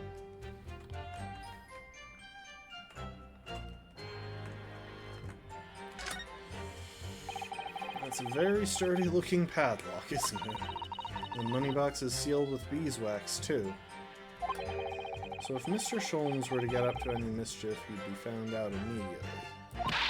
Mr. Naruhodo, mischief of that kind is not the sort of thing that Mr. Sholmes would... You know you didn't finish that sentence, don't you? Well, anyway, it's understandable that the gas company would want to safeguard the money that's rightfully theirs. But it does feel a little over the top, perhaps, doesn't it?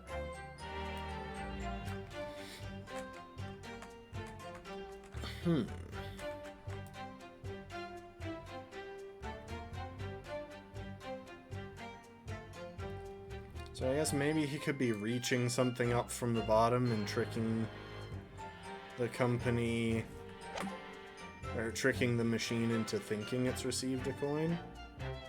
With how in the background you can just see the umbrella going by.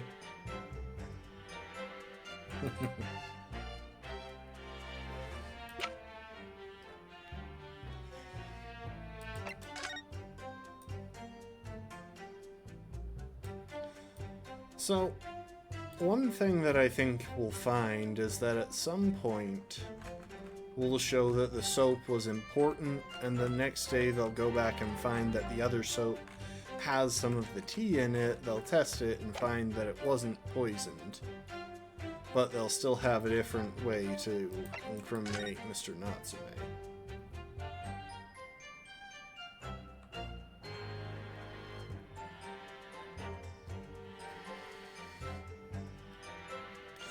Oh, there's even evidence here that he could have tampered with it using the fork, because there's no food in his room, so why does he even have a fork?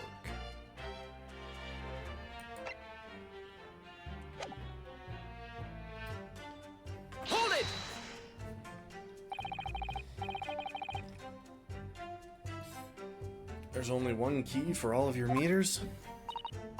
Well, in truth, there's another key in the company's vault at our main office. But even if someone had somehow managed to get hold of a key, we'd know if the coin box had been opened. Oh, how? I came up with a rather clever way to expose any little shenanigans, I suppose. Would you care to explain? Well now, in order to empty a company meter, you have to unlock the padlock and remove the cover. But when I close the cover again, I stick a little beeswax seal on it, you see? A seal? Like the sort of thing you'd put on an envelope, you mean? Something like that, yes. Basically, you can't remove the cover again without breaking the seal. Now, in the case of Mr. Shamspear's meter, there were no coins inside at all, as I said. But the seal hadn't been broken either. So that would mean Mr. Shamspear somehow managed to steal coins from inside the meter without opening it? It would seem so, but that would be impossible. Somehow, he's using all the flaming gas he wants without paying us a penny. If that's not thieving, I don't know what Hold is. it! How do you know that he's been using gas, though? Well now, since I started investigating this bloke, I've been to his room more than a few times. On every single occasion, his lamps have been blazing and his stove pounding. It's the middle of winter, and still he turns to me, sweat dripping down his cheeks, and says, "Get thee to a nunnery." Hamlet indeed. Oh, I could wring the bloke's neck. I get all hot under the collar, but still, every time I open that flaming meter, it's empty. He's robbing me of my salary, too. What's wrong with the world? Where's the justice? But how can Mr. Shamspear possibly be stealing money? I don't understand. The simple explanation is right before your eyes. What? A toast to you eventually realizing that the gasman could be an accomplice. You what? Oh Lord, eminently plausible indeed.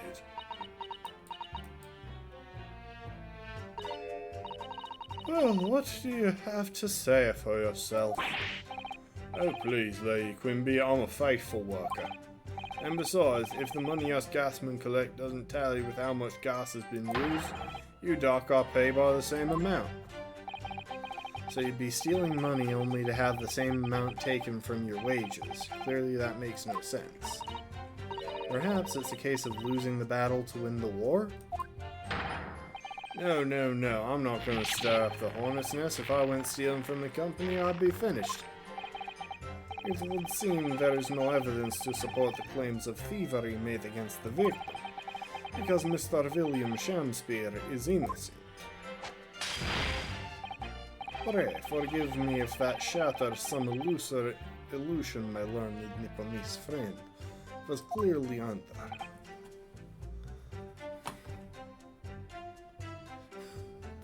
Among Us, welcome to the stream, Galaxy.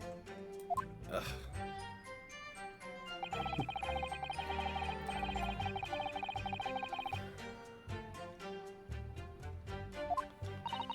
Okay, it's only the meter in Mr. Shamspear's room that's under suspicion.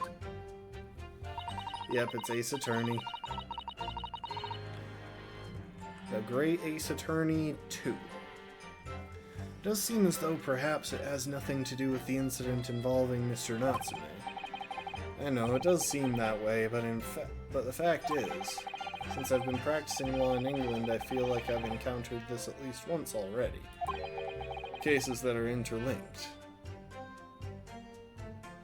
Ace Attorney is good.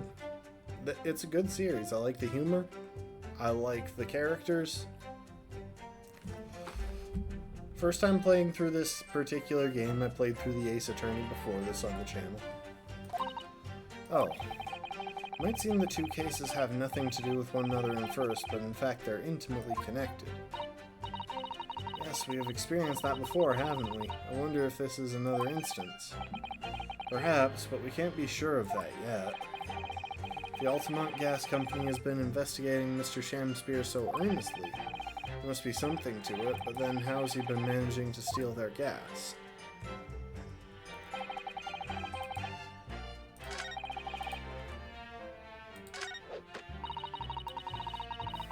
Hang on, I need to check something.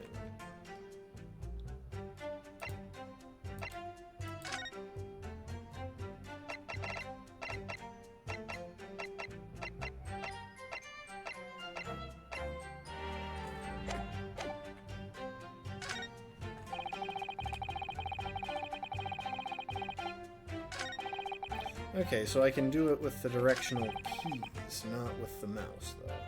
That's a weird choice, but anyway.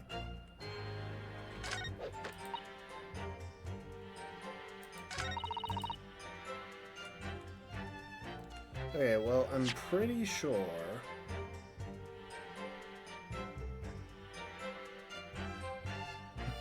66606 is the code to fix O2.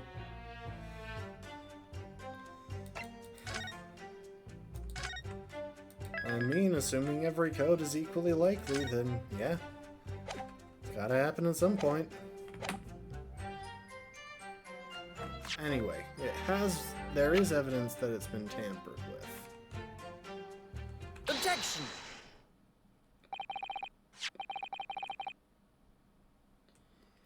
Lady Altamont, I'm afraid to say that this meter clearly does show signs of having been tampered with. What? Get away, I've been over and over that thing. I'm telling you, there's nothing wrong with it. In that case, what do you have to say about the small hole that's been made at the base of the coin box? Oh, what? Oh, right. You're quite right. There's a little hole there. The meters aren't supposed to have that. None of the others do. He referenced a lot of stuff in Henry Stickmin, but I know what you're talking about. In other words, we can assume that Mr. Shamspeare secretly opened up this hole himself. Yes, I wouldn't be at all surprised, but why? Yeah, what? I mean, it's tiny. Couldn't get a farthing through that. Lady Altamont, I wonder if you could give the court some more details about your meter design. What sort of details? Well, what I'd specifically like to know is how it differentiates coins could be a good... Oh, so that's what's happening. He is taking liquids that he gets access to. He's using soap to make a mold of the appropriate shape of them out of ice. He's freezing stuff to make those.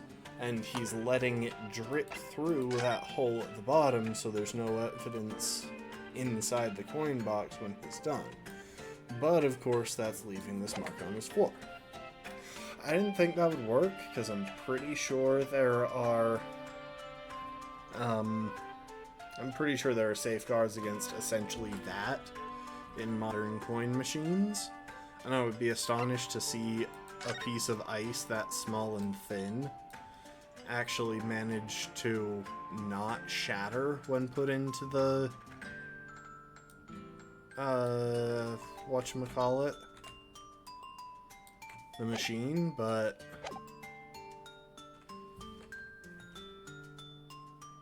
how it differentiates coins. How does the meter tell the difference between different coins?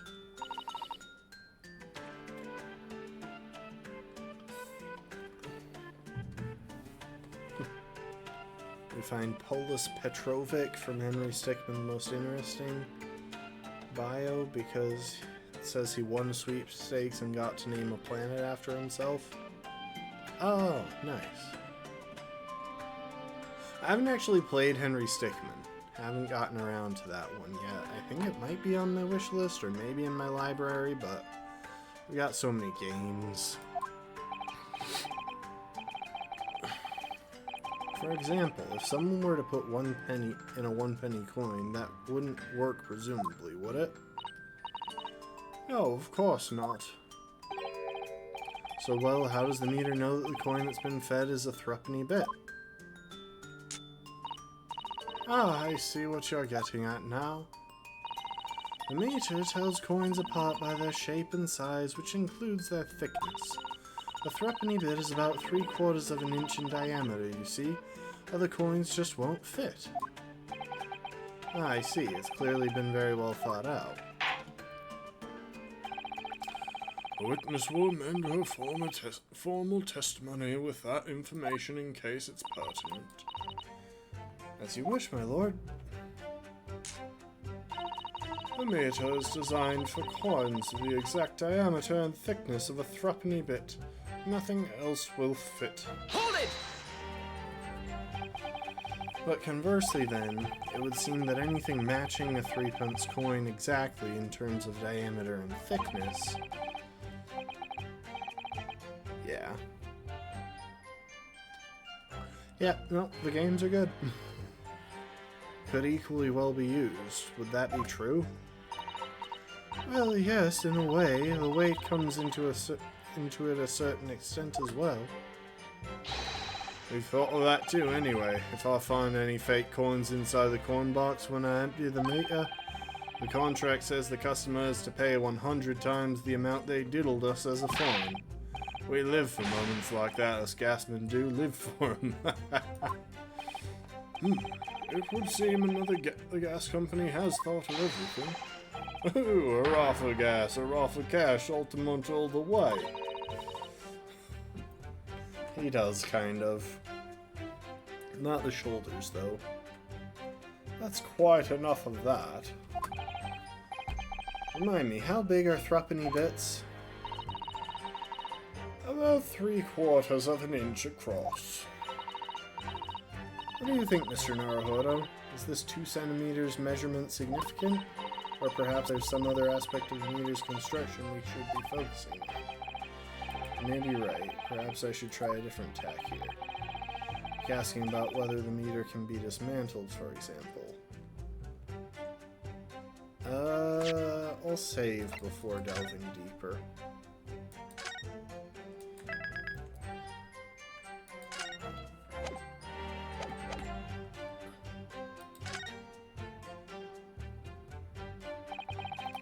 How can the meter be dismantled? Dismantled? Yes, given that there are no signs of it having been forced. I'm wondering if perhaps rather than being broken open, it might have been taken apart. Oh yes, that does make some sense. The padlocks are made by a first-class locksmith from the finest quality steel. And the meter box itself is made from plate steel as well, welded shut to ensure it can't be opened again. I can assure you it's quite impossible to dismantle it.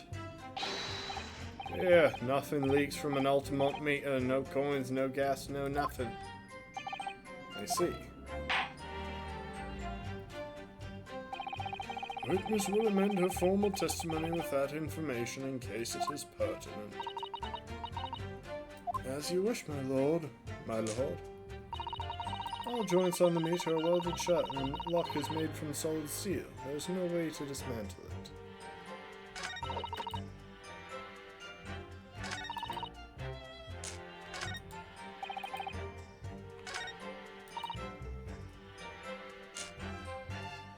November 6, 2014.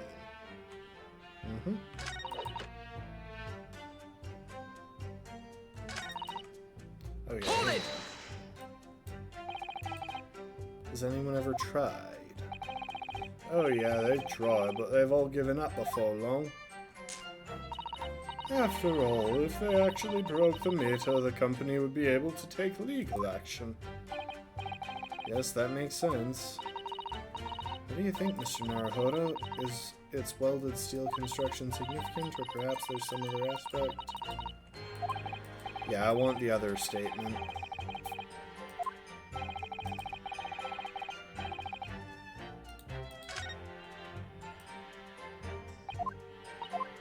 We'll skim through this pretty quick.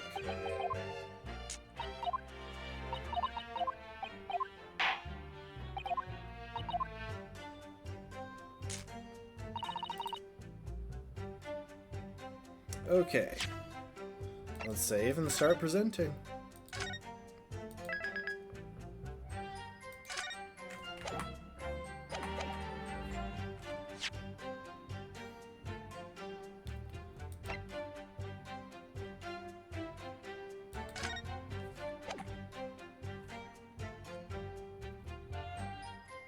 Objection!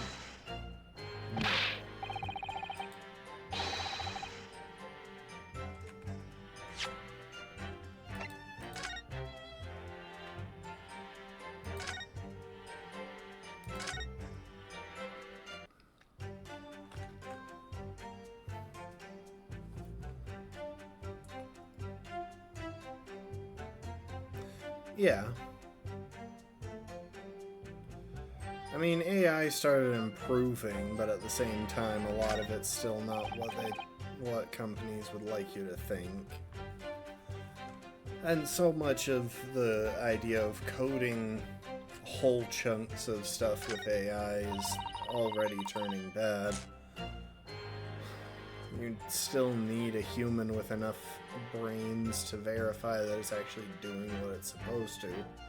And looking at someone else's code is so much harder than looking at your own, so it's like, why? It's a useful tool, but it's being overused pretty drastically.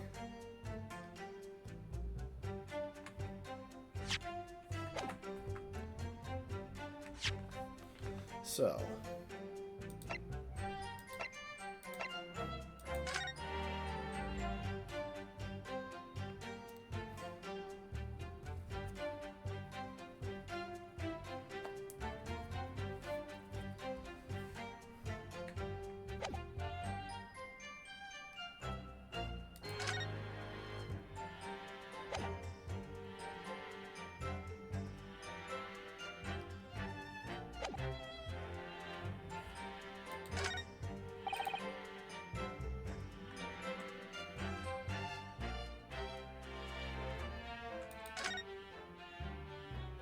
Oh, I'm aware.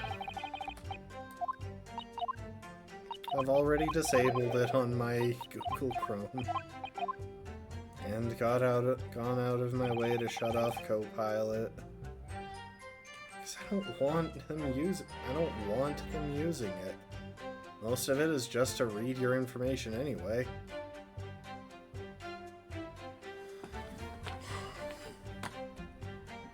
It's a waste of time, it's wrong half the time.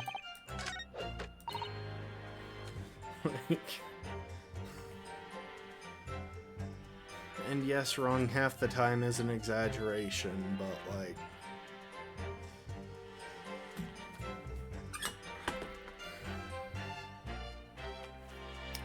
There's all this, and then just the issue of them sticking it into everything without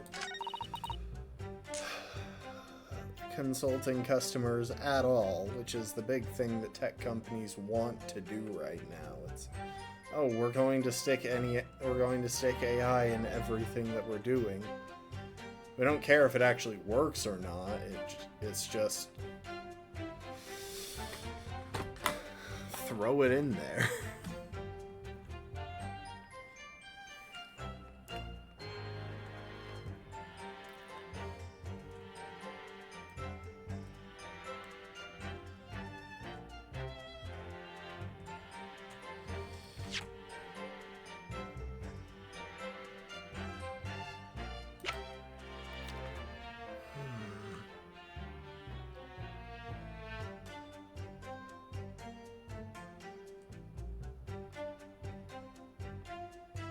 Yeah.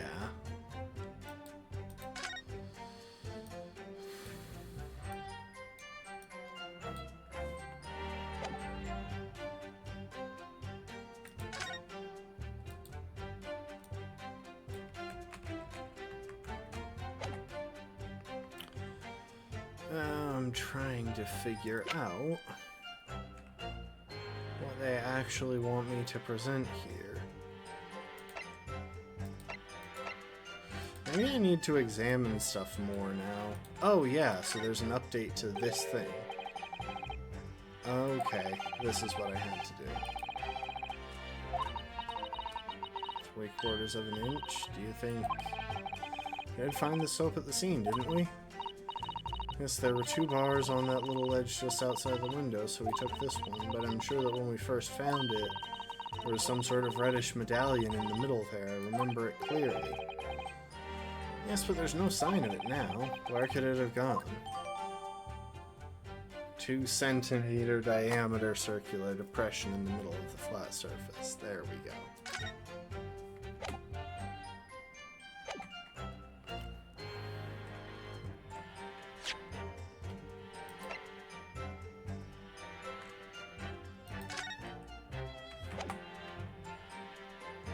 Objection! Let me just confirm something here. If the diameter and thickness were to be correct, the meter would accept any object as if it were a threepenny bit. Is that correct? Yes, that is correct. Well, by something of a coincidence, while we were investigating Mr. Shamspear's room, we found a particular item that matches the dimensions perfectly. Something the same size as a threepenny bit. What was it?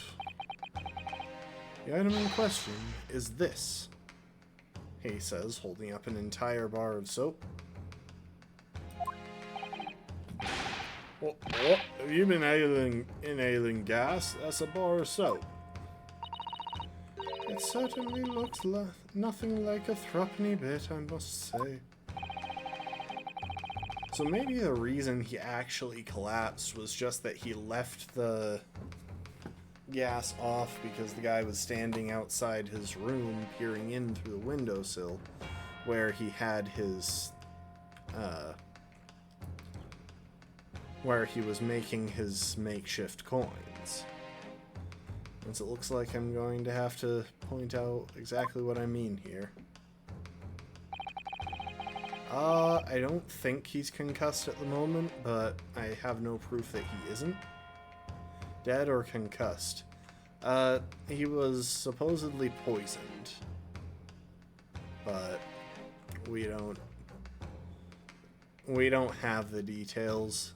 They thought he was dead when we first arrived, because he looked like this, and apparently the police officers didn't bother to check his pulse. No, he's alive. He's been a witness. Nope.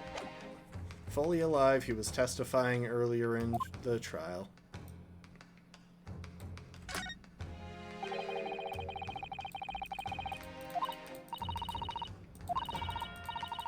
Hang on. I didn't mean to click on it. I meant to present it. Got it!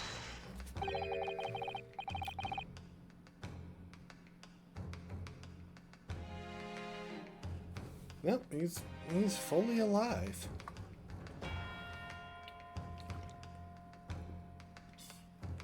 You would have to turn over the soap to see what I mean. Ah, are you referring to that round depression in the middle of the soap there? That's right, a depression that's approximately 3/4 of an inch in diameter. Or in other words, almost exactly the same size as a threepenny bit. Yeah, why? Does anyone in here present have in their possession a threepenny bit? Quickly now, hand over your coins, ladies and gentlemen. Sounds rather like a highway robbery, doesn't it? Accusation of attempted murder? It's not a murder trial, it's an attempted murder trial. Completely different.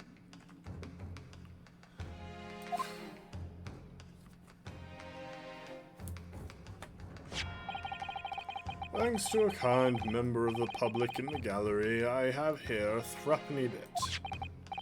Now to see if it fits. My word, it couldn't be more snug.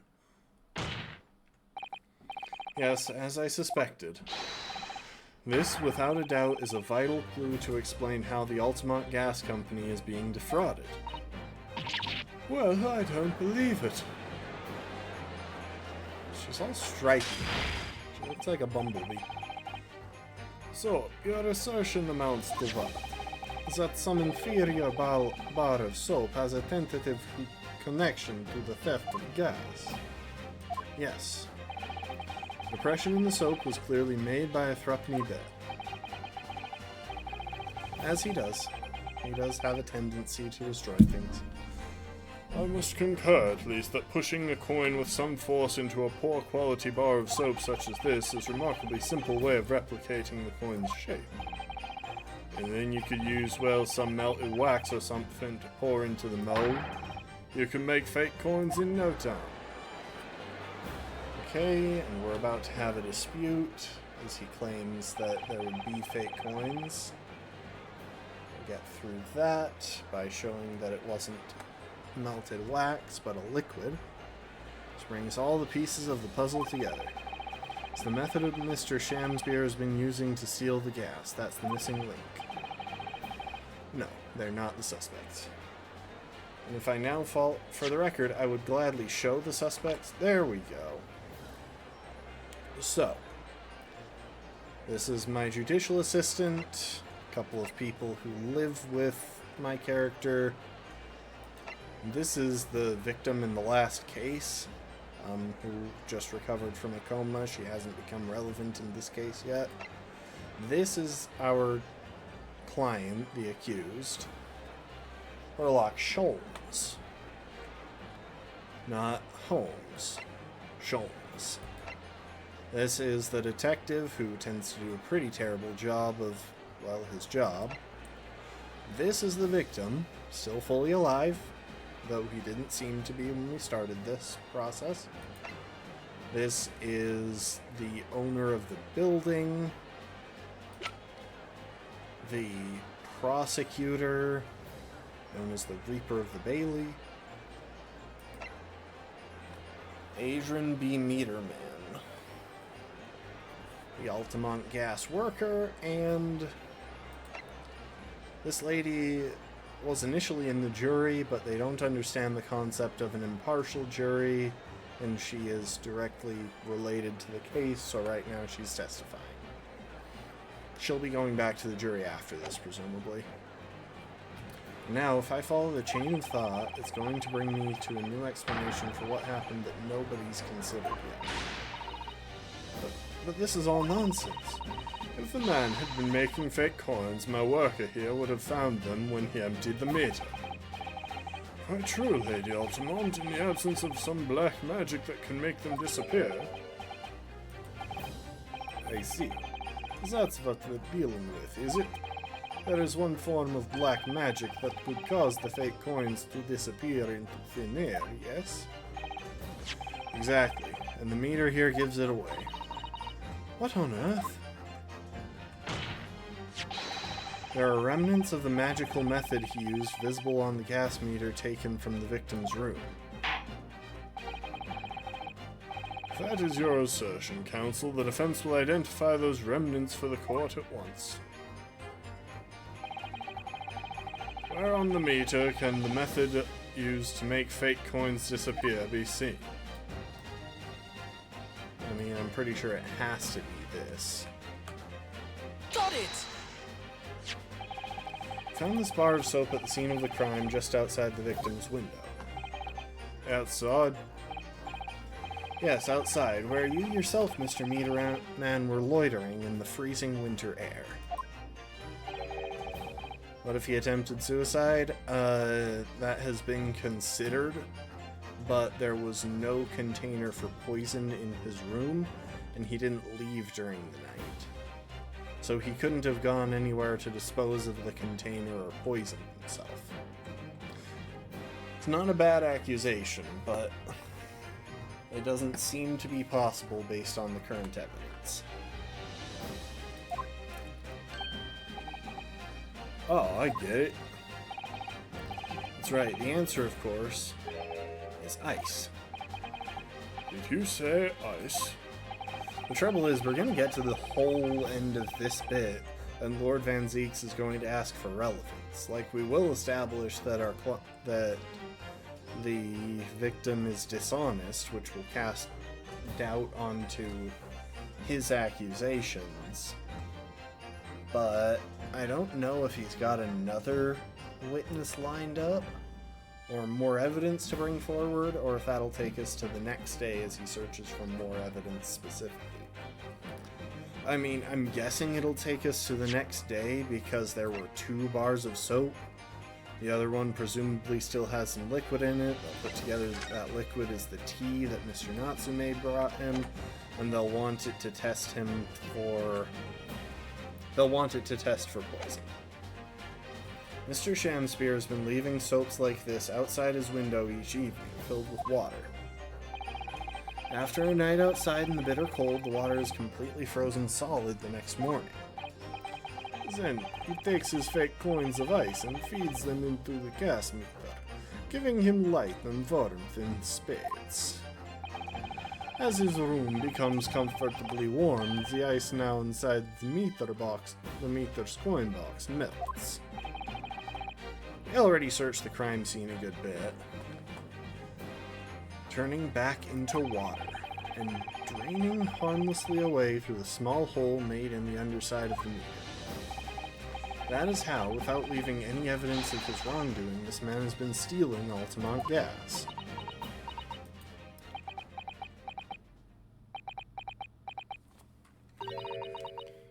Just like that, so simply. Is he trying to make us look like idiots? Nope, you're doing that just fine yourself, ma'am, so don't worry, I would never. It's nearly 4 a.m. Why are you awake? I'll be right back. I need to go get some juice. Ooh.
Been fooling us all with some bars of soap and some water? That's right, madam. I don't believe it. It can't be true. You have any idea how much money we spent to develop that new meter? And now you have the audacity to suggest that a bit of soap and some water can render it totally useless. I'm fairly sure I didn't design it. Evidence. Sorry? I want evidence. If you're going to stand there and tell me our meters are rubbish, I want to see proof. She's very good at enforcing accountability, isn't she? I mean, she was as good at demanding meters were made uncrackable. Very well, Lady Altamont. If you'd like evidence, I'll provide it. What?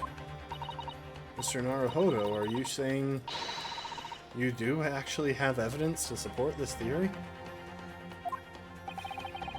I mean, we could wind up accusing her. That's a real possibility.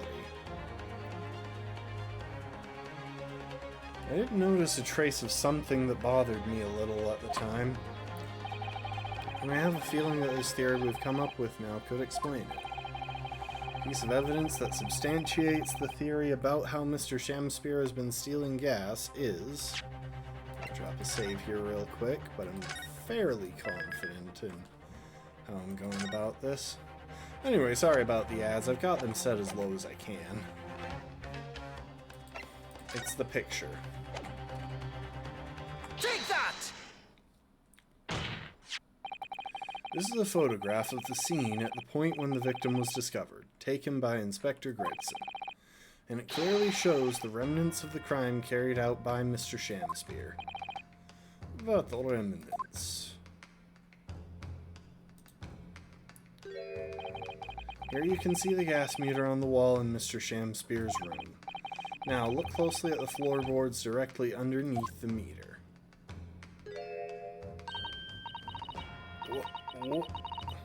What? What is that? Some kind of grubby stain? Almost certainly it's a water stain resulting from the liquid that drained out of the hole made in the meter. I don't know if she was ever a suspect. She was a member of the jury. I don't feel like they had anything to gain by calling a hit on the guy. Truthfully, I don't think we've seen the real culprit yet.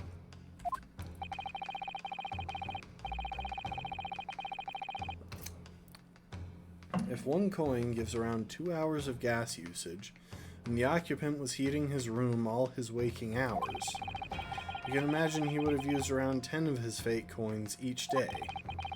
Melting ice inside the meter's box coin would have been dripping out almost constantly, leaving a stain on the floor. This is awful. And there's further evidence too. Mr. Shamspear is slumped over his table, apparently having consumed strychnine. And right there next to him is a bar of soap broken in half. You're right. You're right. It appeared to me then, counsel, that the man was eating the soap, was he? Pardon me for disagreeing with your lordship, but certainly not. He didn't beat about the bush there, did he? Thank goodness. In truth, Mr. Shamspear was found with a fork in his hand. A meal of soap is sounding increasingly... You mean to say he was using that fork to... Meal of soap is sounding increasingly likely, Lord Van Zieks.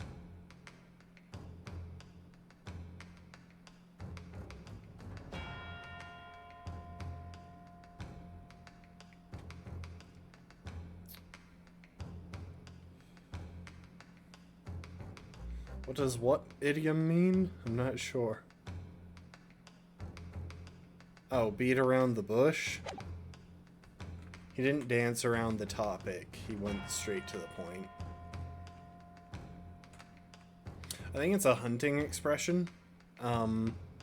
Has to do with the fact that when you're trying to scare animals out into the open, birds and rabbits and the like, you'll whack the bush or the bushes as you go along in an attempt. I think it's particularly to do with birds like grouse and pheasant. Some people will go ahead, whack the bushes, try and spook the birds out into the open air where they can be shot. And that's a productive thing to do, but beating around the bush is completely pointless. You don't get anything done that way. So, let's not beat around the bush. Just beat the bush. Yes. To extract a frozen coin from the bar of soap. Ah! The bar broke in half. So perhaps it didn't go very well. Good gracious.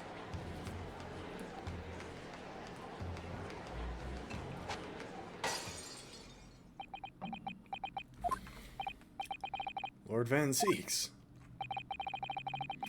I was throwing my hand up in despair, and also killing someone in the crowd around the courtroom, because I did just hit them in the head with a glass bottle. And despite what old Western movies imply, that will usually kill a man. It is very possible to break a man's skull with a glass bottle. Also, if it cuts them, the head has a lot of blood vessels. You can bleed out quite quickly if it's not properly treated. Seriously, don't hit a man in the head with a glass bottle. or anywhere else, really. It's not a nice thing to do. Anyway, I happened to catch my hallowed bottle out on the way.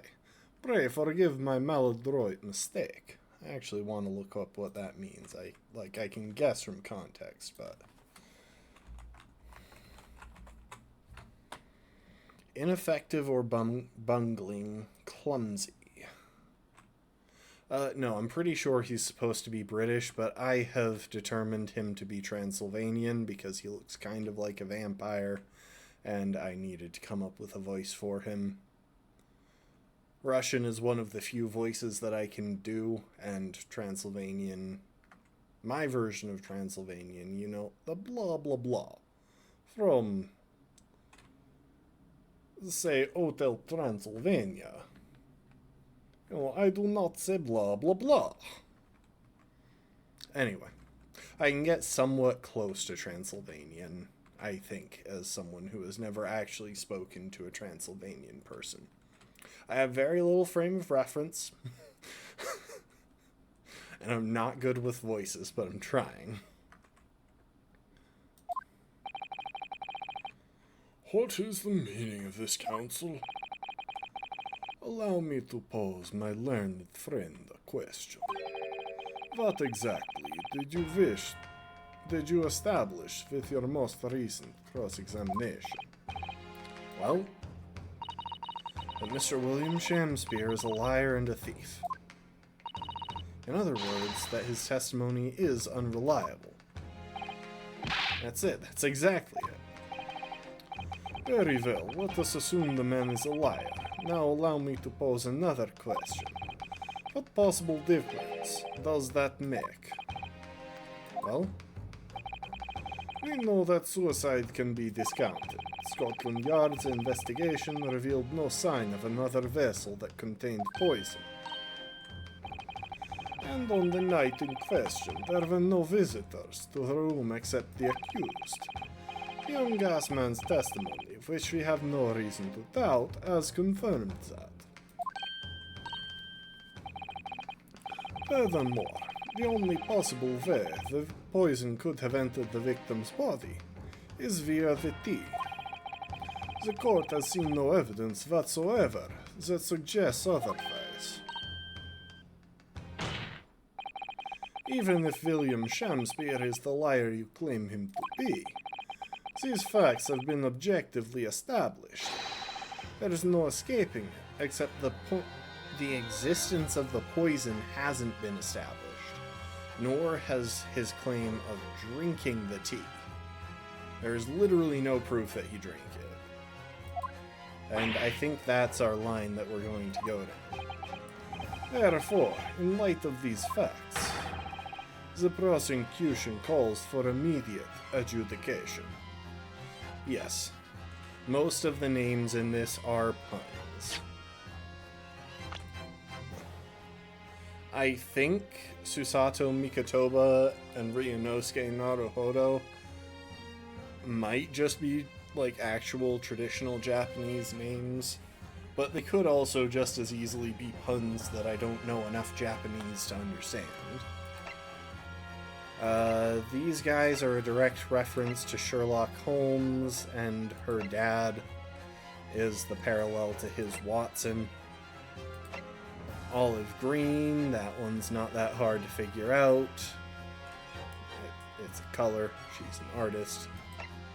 Again, there are probably some puns going on in here, but I don't know Japanese. But William Shamspeare, yep, that's a direct reference. Adrian B. Meterman, his last name is literally Meterman, and he is a meterman. I don't think that's necessarily a reference, but like, there's a lot of name play in this series.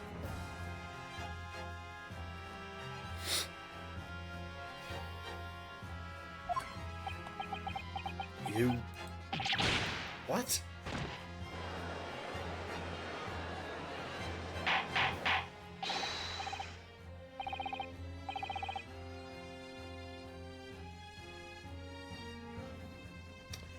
Order, order! Well, counsel, how does the defense respond? Mr. Naruhodo. What was the point of that last cross-examination? Did it actually get us anywhere? Or did it make no difference at all, like Lord Van Zeeks is saying? Okay. So, pretty obviously, we are going to raise an objection here. I think. I could be wrong, which is why I'm putting the save in. No, this isn't over. The defense will not rest. What? What, counsel? You've successfully explained everything. You've identified and substantiated the unscrupulous method employed by Mr. Shamspeare to consume gas. What more is there to discuss?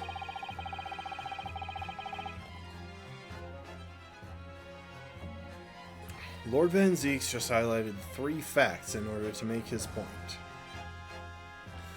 The cases can be pretty long, especially if you're trying to narrate them like I am. Narrating makes them a lot slower than just reading them. Like, they've actually got some decent substance to them. But contrary to what he would have the court believe, not all of them have been objectively established at all. What are you trying to say, my Nipponese friend? At least one of those so-called facts is an assumption made due to a lack of evidence. But the situation has changed now following the cross-examination of the latest witnesses to take the stand. Don't be absurd. What is this nonsense? Yes, when you bring everything we've learned so far together and consider it as a whole, it's clear. There's a question that we now need to reconsider, namely...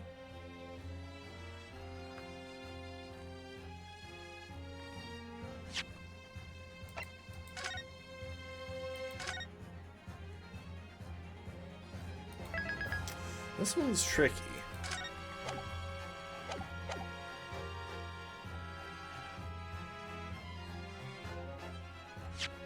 Like, are we just about to turn our attention to the gas company possibly being responsible?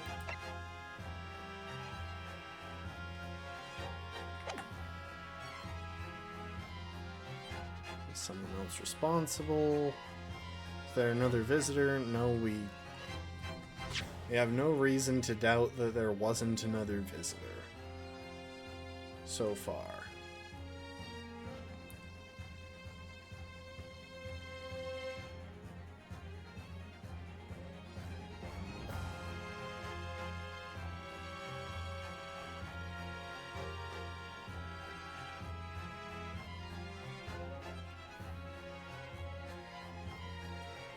On the night in question, there were no visitors to the room except the accused.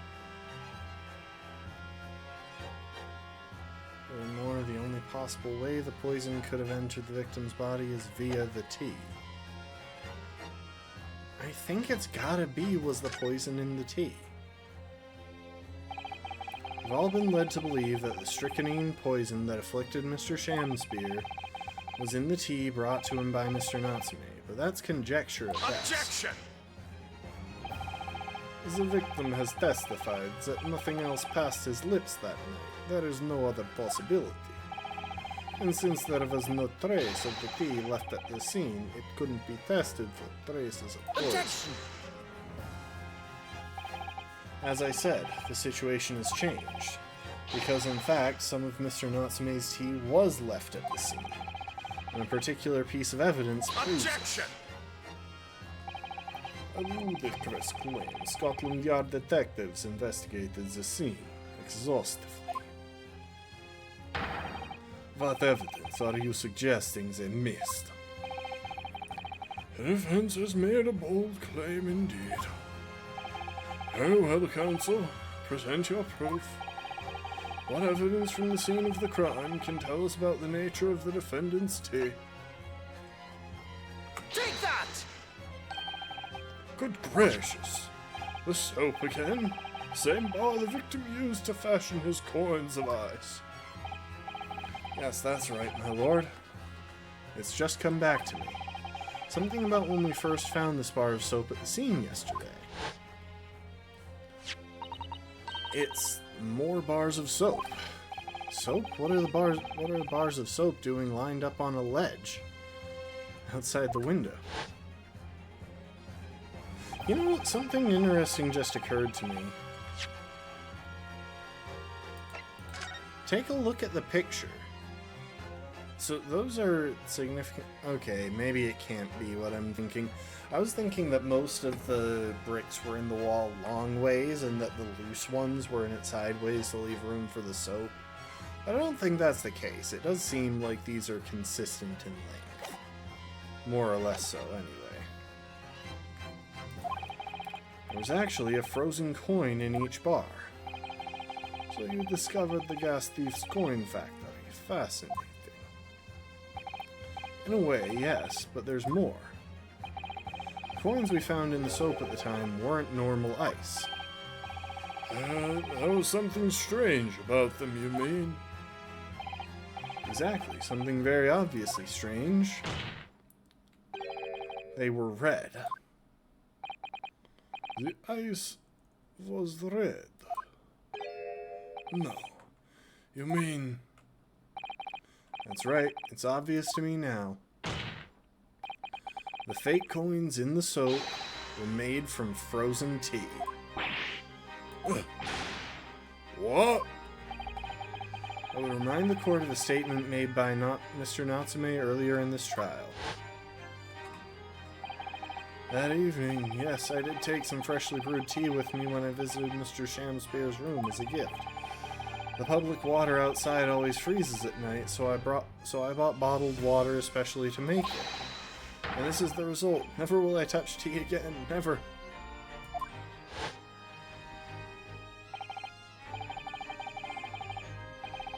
Oh yes, I believe there had been a snowfall that day. It was particularly cold.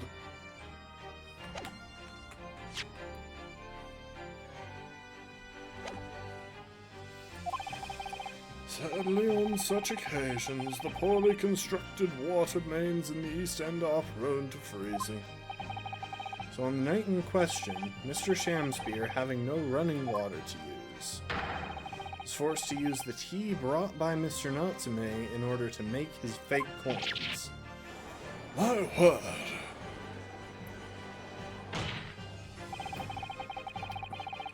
There were 2 bars of soap on the window ledge when my judicial assistant and I investigated the scene. That's right, and we only borrowed one of them. We are admitting to tampering with the crime scene, but honestly, given the detective's incompetence, there was really no choice. Which means that even as we speak, some of the defendant's tea is still present at the scene of the crime, frozen solid in a bar of soap outside Mr. Shamspeare's window. Extraordinary. Earlier today, Inspector Gregson informed the court that if even one drop of the tea remained, Scotland Yard would be able to analyze it for poison. As such, we are now in a position to prove or disprove what has until now been mere conjecture, by finding out for sure whether or not Mr. Natsume's tea actually contains strychnine at all. Ah, you smug Nipponese. My lord, we cannot do the defendant the injustice of passing judgment now. The police should be dispatched to recover the remaining bar of soap from the scene at once, and the defense requests a thorough analysis of the frozen tea embedded in it to determine whether or not it contains any poison.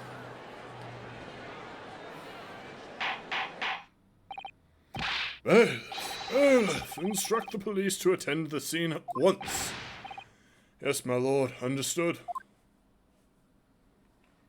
Also, as you are from the UK, I do apologize for my British accent. It isn't that good. None of my accents are.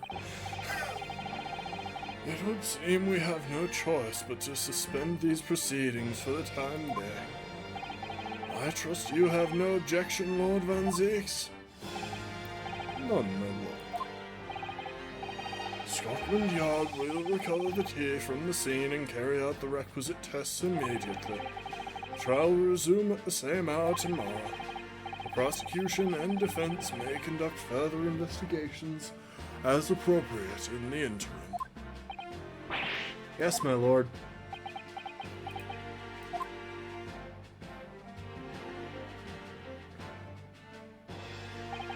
Where have I been going now?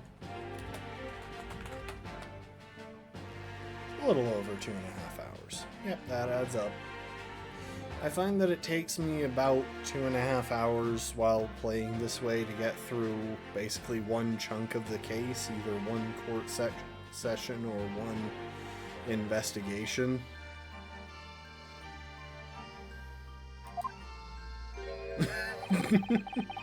Managed to scrape through there somehow. Thank you, counsels. Court is adjourned until tomorrow.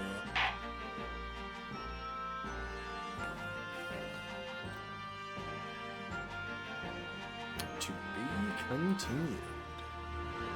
Very nice.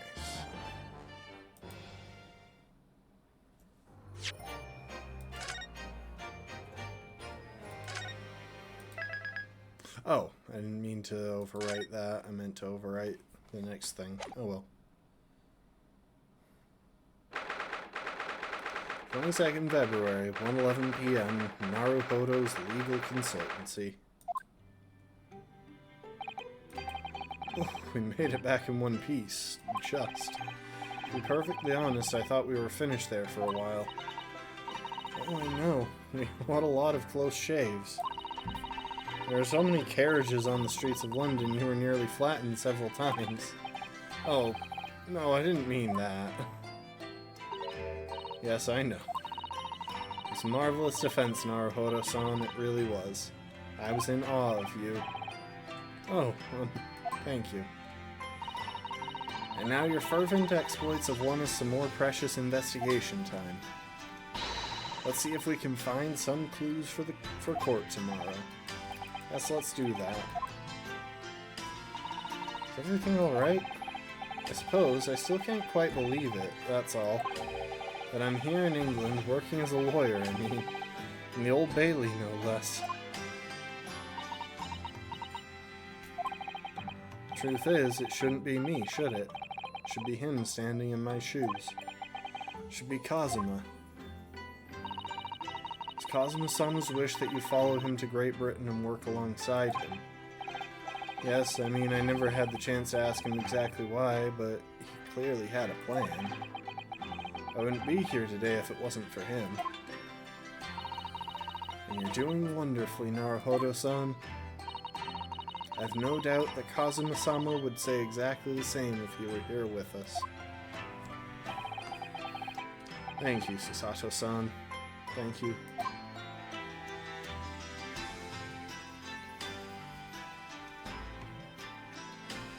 Okay, let's examine the shovel. So the previous examination still holds. That's good to know.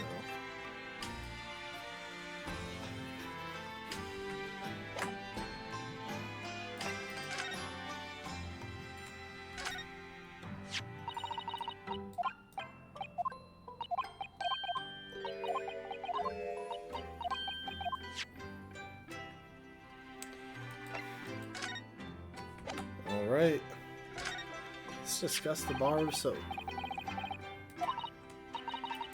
Soap that we found on the ledge outside Mr. Shamspeare's blocked-up window. Since we discovered him poisoned, I've been scared to wash my hands.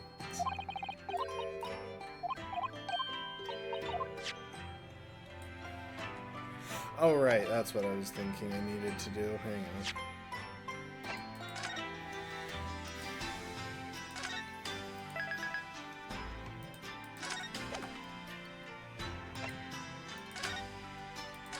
I guess I probably should have just saved on my way out to the title screen. I want to check two things really quick.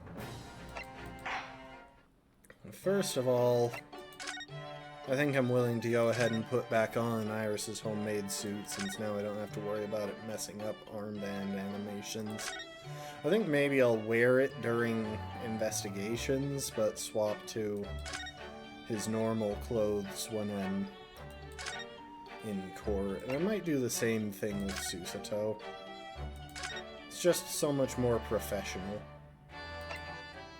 And I might do the same thing with Herlock Sholmes, or I might just swap to those outfits during...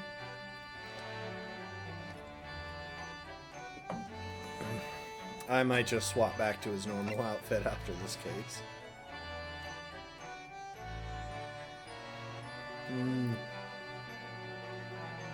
One of these days I need to take a minute and go in off stream just to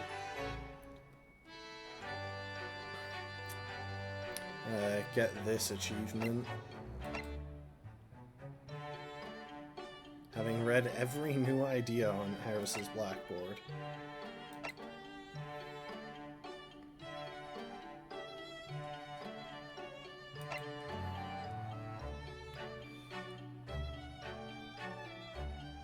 Okay, so it's definitely Miss Green's bottle. That's what I thought.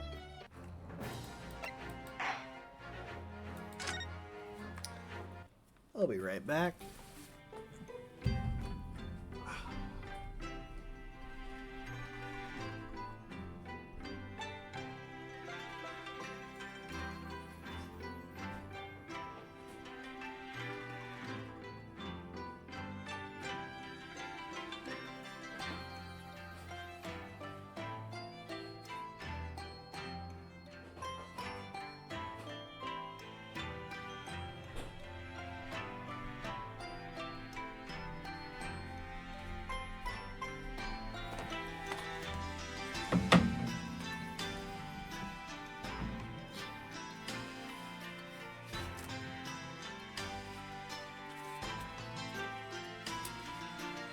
Snagged some apple fritters at the store today. Felt like grabbing one. We still haven't figured out what the deal is with the torn off Emperor. It hasn't come up.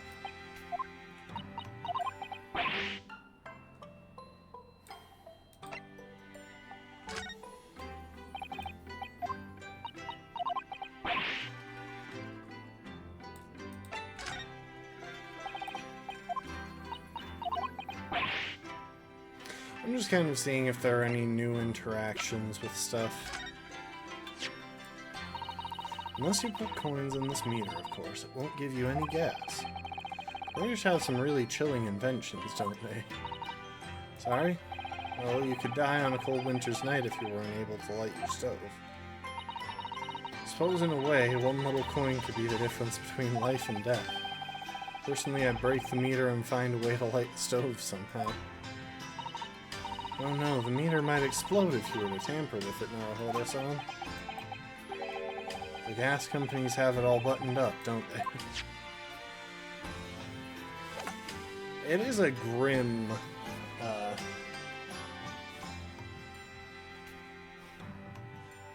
state of affairs, I guess you could say. A grim commentary, that's the word that I wanted.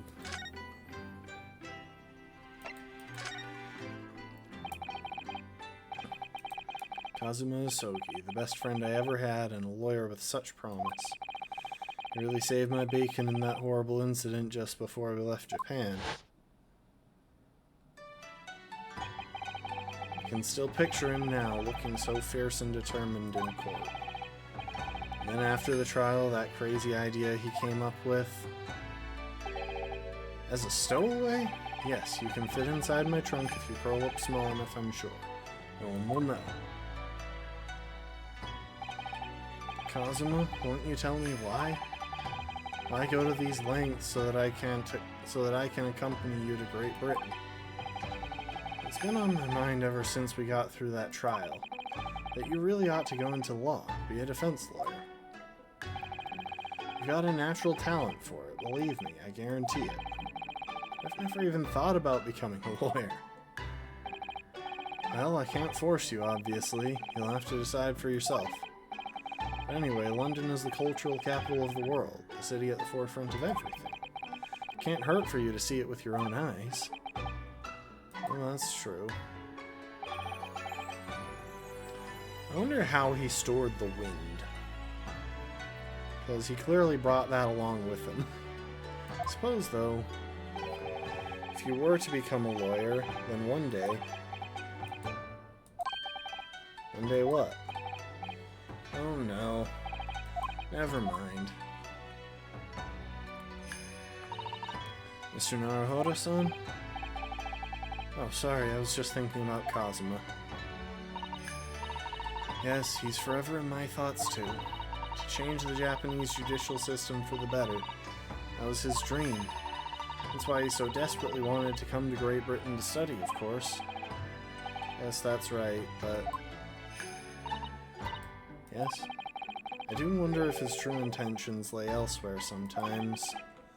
I don't know, the thought just takes hold of me every now and then, that's all. Let's talk about today's trial real quick.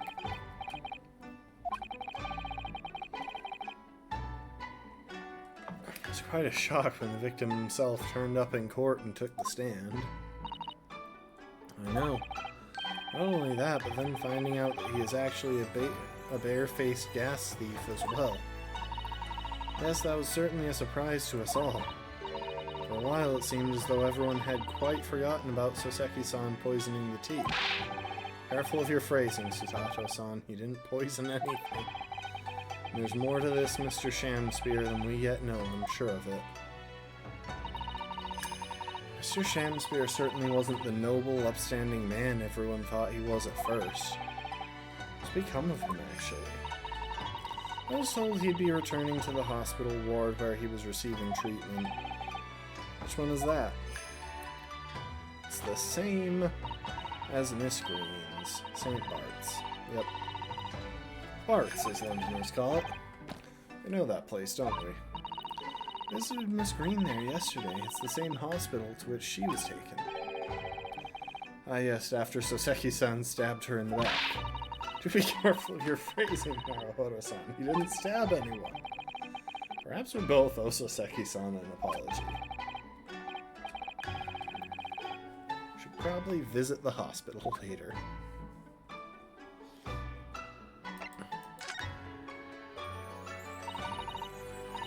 Naruhodo-san, what do you mean by Kazuma-sama's true intentions? I mean this. His katana?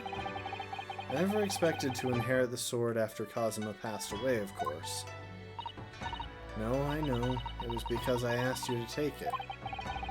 When I have it at my side in court, I feel as though it gives me courage. Yes. Actually, the night before he died, he told me a little about the sword.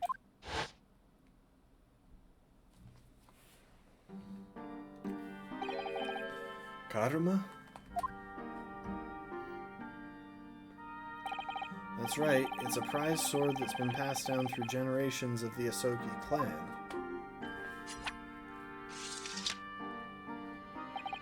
A Japanese man's sword is his soul, Ryunosuke. It can't be parted from my katana.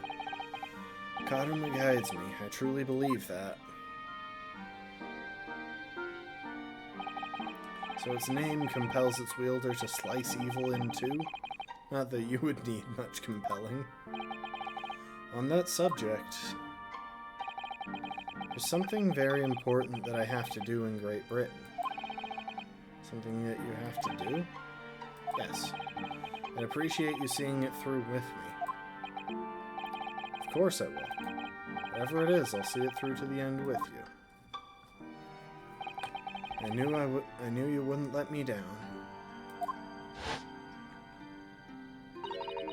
What did he mean by something very important that I have to do? I hoped that the answer to that question would become apparent when we arrived here, but as yet I've not found a single clue. I see.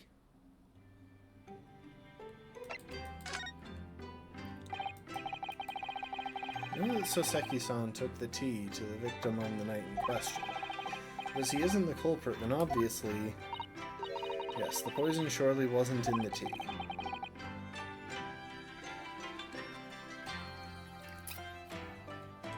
But if that's the case, how on earth did the poison get into Mr. Shamspear's body? I'm sure we'll find a clue at the scene.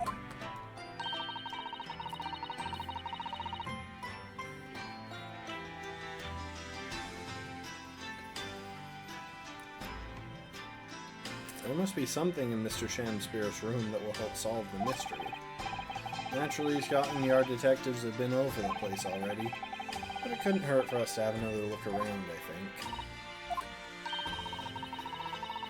I'm desperate to know the outcome of the investigation into the tea left in the bar of soap. If we run into Inspector Gregson, we could ask him about that.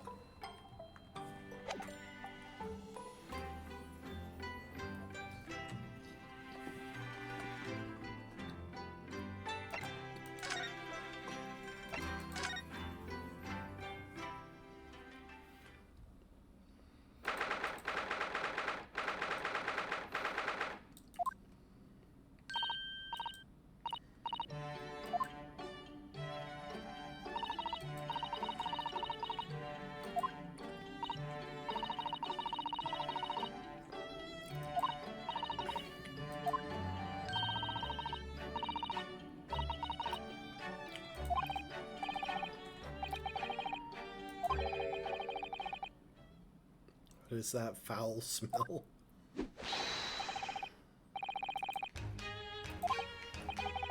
Have you been in court?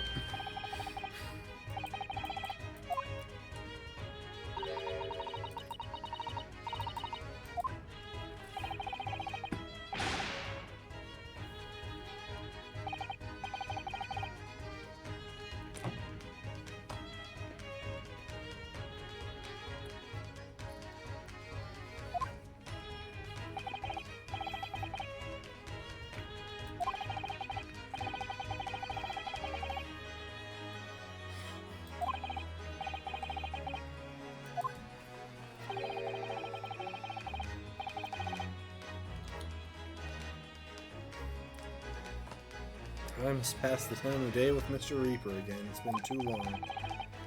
Is Lord Van Zeek's an acquaintance, Mr. Sholmes? Naturally. There's not a person in the world who doesn't know my name, Mr. Naruhodo. Not quite I asked, but still.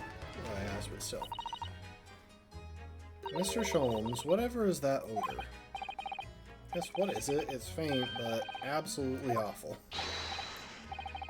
Indeed, that's the scent of victory, my dear fellows. Victory in science. Oh dear. Oh, bite. What's he up to now?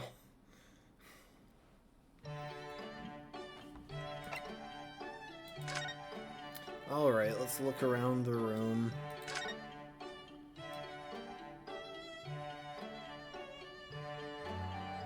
Make sure there's nothing that we haven't examined yet.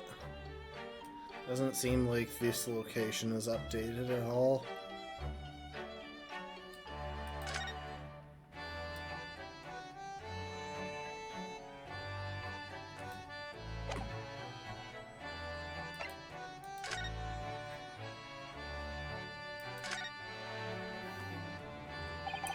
Lord Baron Van Zeeks. Yes, it's an... Lord Baron Van Zeeks. Yes, it's an interesting sobriquet he has, isn't it? The Reaper of the Bailey. Once the legendary prosecutor has fought for someone's conviction, that person is doomed. Even if he or she is found not guilty by the courts, sooner or later the hapless soul will vanish from the capital. Vanish how exactly? By falling under a passing carriage or drowning in the Thames, or succumbing to a sudden fever, or quite out of the blue being set upon by a highwayman. There are numerous routes to one's final terminus, my dear fellow. It all seems a little far-fetched, really. Well, on the bright side, Mr. Mustache is fighting fit, for the time being at least. That's not overly reassuring. If the rumors are true, though, the obvious conclusion would surely be that those acquitted are, well, by Lord Van Zeek's own hand. As it happens, Miss Susato, that is quite impossible. Oh, why? Naturally, the man very quickly came under such suspicion. However, whenever these incidents occurred, the Reaper always had a cast-iron alibi. Really? And so his reign continued, but 5 years ago, He vanished from the courts, never to appear as a prosecutor again. That is, until you arrived in the country, Mr. Naruhodo.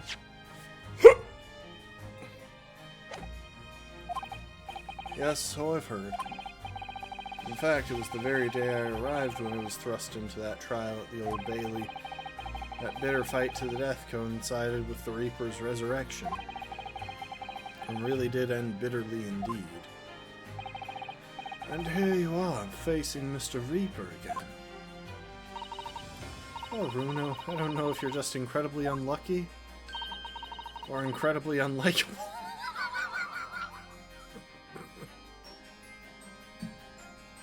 Thank you for that, Iris.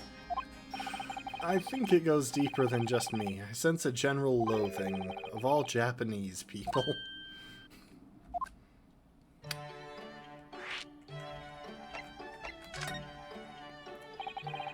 With Mr. Natsume, who I'm currently defending, being Japanese, as well as Mr. Sato and myself, I felt it even more keenly in court today. For some reason, Lord Van Zeek seemed to have an inherent disdain of the Japanese. Indeed, it is an interesting observation. You know something about it? Do you, Mr. Jones?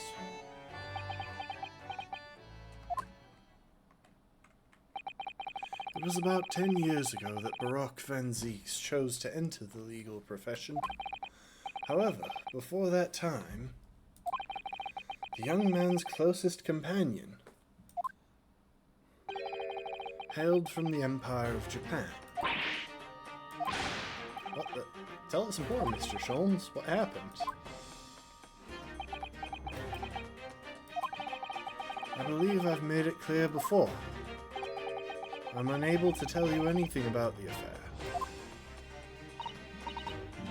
Oh, but...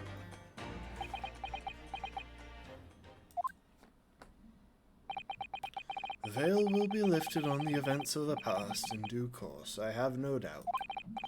For now, however, it is Mr. Mustache who is most deserving of your attention, I believe. Okay, but what's the smell? So what is with that indescribably foul smell? Ah, well, most probably this, I would say. What is that? My dear fellow, it is of course my latest invention. A chemical test that can identify whether or not a tea is genuine at the drop of some tea. Oh my. There are some unscrupulous sorts manning the stalls along some of London's less frequented streets. They regularly sell what purports to be high-quality tea, but is in fact merely dyed leaves of drab flavor.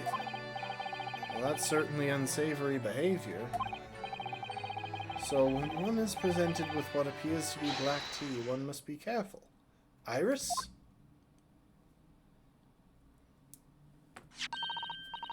At the ready, Hurley.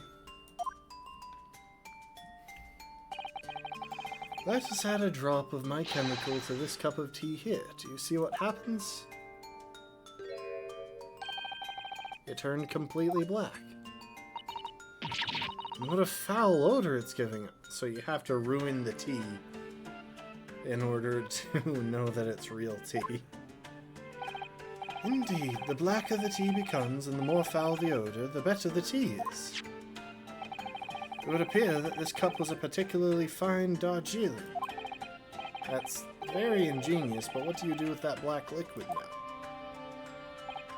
Why, dispose of it, naturally. Surely you wouldn't like to drink it, would you? There does seem to be a rather obvious problem with your new invention, Mr. Sholmes. Hence why this chemical test is merely a test, my dear madam. Right. The point is, we are entering a new era of science. In the world of criminal investigation, also. Yes, forensic science. Oh, these are such exciting times. I regularly engage in this scientific experimentation alongside my unofficial consulting detective work. The Herlock-Sholmes method will be the foundation upon which modern investigation investigative technique is based. This little T indicant was a happy byproduct of my ongoing forensic science research. Forensic science? I suppose I should find out more about that. I really hope he doesn't give us that, though, because the last time he gave us some forensic science equipment, it was dubbed not admissible in court. We went through a whole thing about it.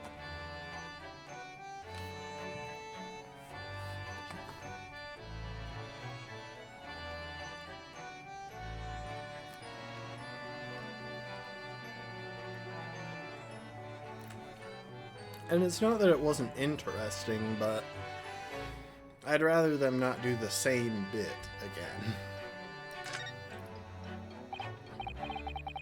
So your t-test, is that an example of forensic science? Indeed it is.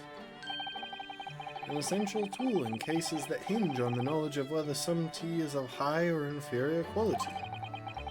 Not a huge number of cases, then. Perhaps a more practical example is required. Fingerprints? Not yet accepted in our courts as evidence, I may add. Really, we are dragging our heels here. I hadn't even heard of them until recently. Which is partly why I undertake research in this field myself, of course. Does that mean you're studying fingerprints, Mr. Sholmes? There are others in that field already, and I abhor the company of inferior minds. No, what I am researching is skin prints. Skin prints.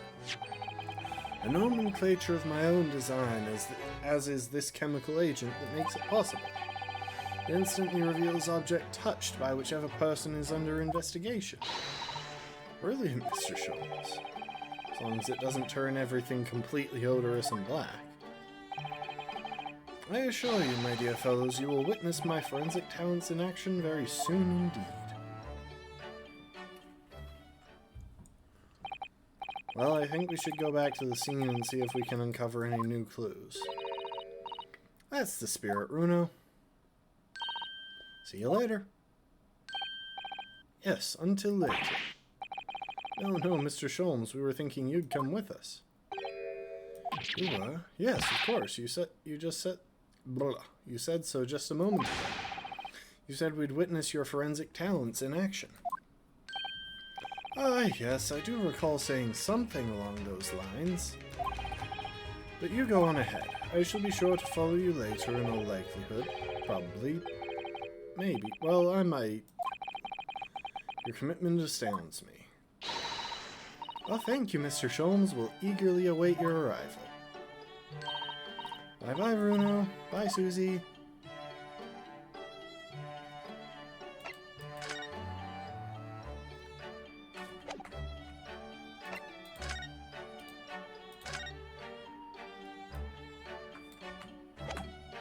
I had to check and see if there was a new interaction with her.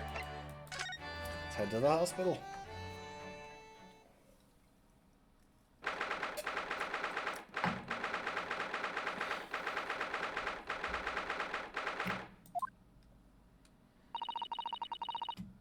What do you suppose is happening? It sounds like some sort of disturbance.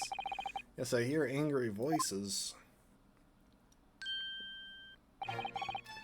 Be not angry, be not angry, lady. Verily, thou art mistaken. Mistaken, my foot. What were you doing? You were looking at my painting. The eye of man hath not heard, the ear of man hath not seen. 'Twas foul indeed, the poison that mustached villain gaveth me. Forgive me, lady. I wish that you died from that poison. God have mercy, humble lady, but thou seest I have vigour still. Behold my Shakespeare dance. This looks rather ominous, doesn't it?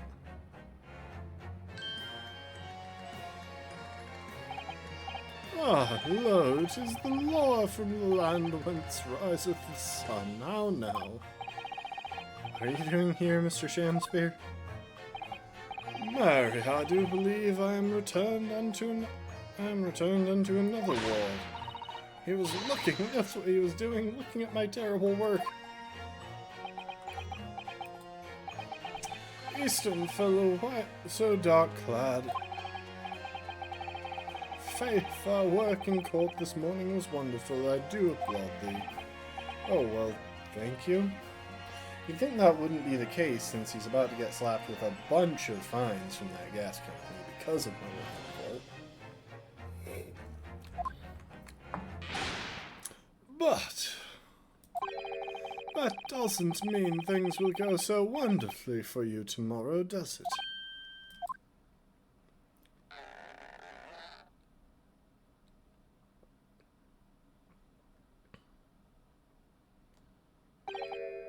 Unknown. Excellent.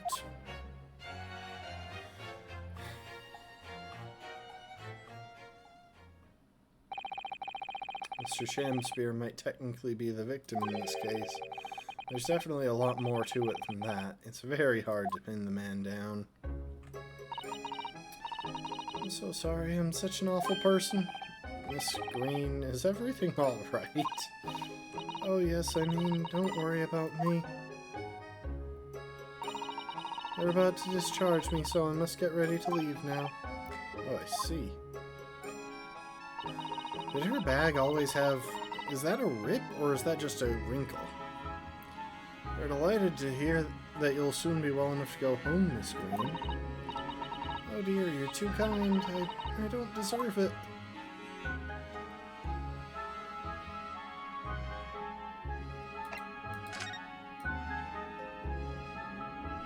Okay, I guess there's nothing new to interact with there. I'm assuming that we'll get to, like, meet her at her house or something. We can't attempt to look at the painting.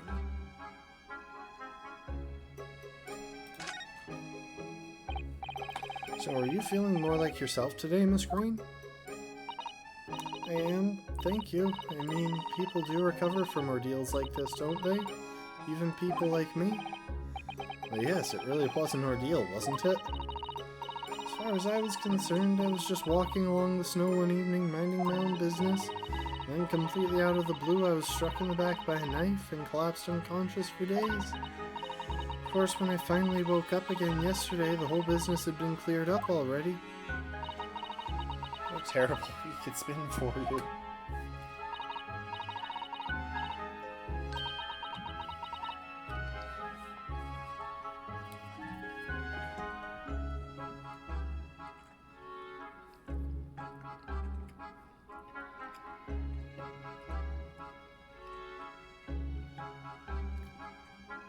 Oh no, I'm sure that I'm very lucky, really.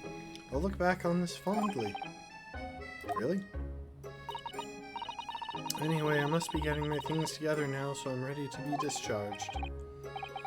Yes, of course. Sorry to take up your time when you're obviously busy.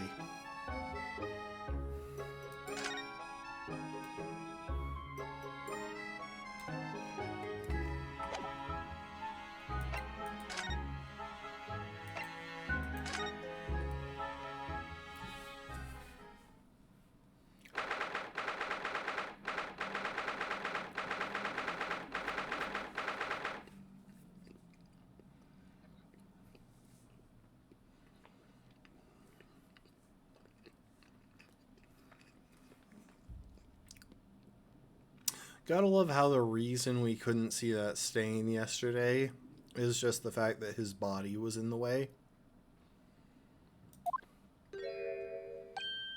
Oh, hello again, Inspector Gregson. What are you doing here? Well, we were hoping to have another look around, actually. The lawyer representing the defendant has a right to examine the scene, as I'm sure you're aware. Yeah, I know this, Scott. Oh, yes, one other thing. Soap on the ledge outside the window. Did you find it? Was it with the tea in it? Yeah, we found it all right, and there was a small amount of tea in it, as you said. I knew it. It's with the identification section at the yard now. They're looking into it. The results should be available later today. It's wonderful news, thank you.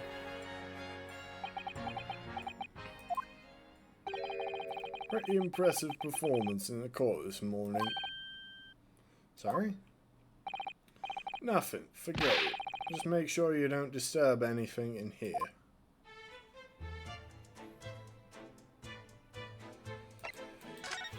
Mr. Holmes, or Mr. Sholmes, please stop.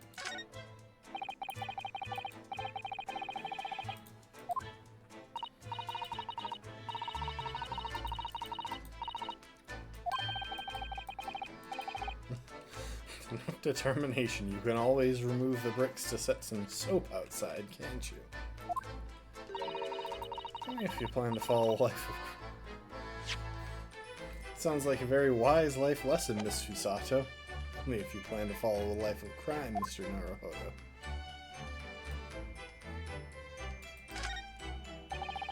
If you ran out of change, you wouldn't even have any light, let alone heat. The needy London's winters can be very harsh. That's true, but if you think about it, even the wealthy would find themselves freezing if they ran out of small change. Winters can be very harsh for the forgetful too, then. Frankly, I'm starting to wonder if Susato-san and I are going to make it to spring.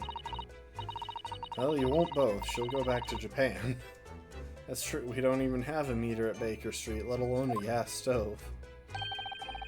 Yeah, how dark the stain on the floor is under the meter there. Yes, from all the water dripping out after the ice coins melted, as you established in court this morning. It's a very large and obvious stain, isn't it? Mr. Shamspeare must have used an awful lot of ice coins, I suppose. Speech.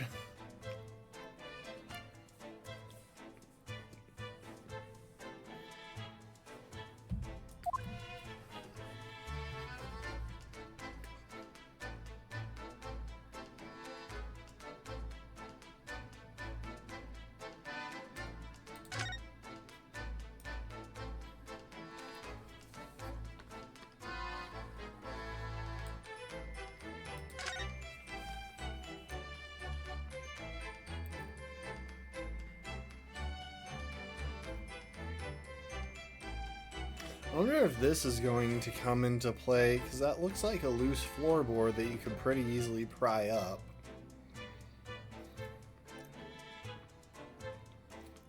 But I can't tell if it's going to be part of the case or not.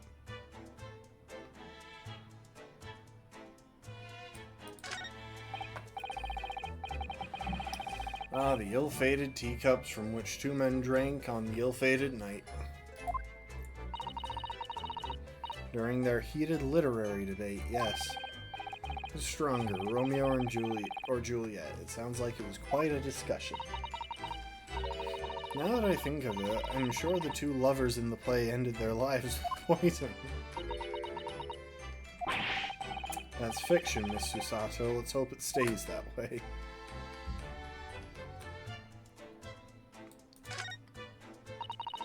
So it turns out that Mr. Shamspeare wasn't eating the soap at all. That's right, the mystery of why he had it on a plate whilst holding a fork in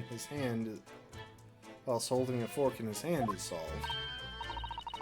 Yes, to prize his latest ice coin out of its mold. And in the process, he accidentally broke the bar of soap in two. Certainly was hard to imagine, let alone deduce.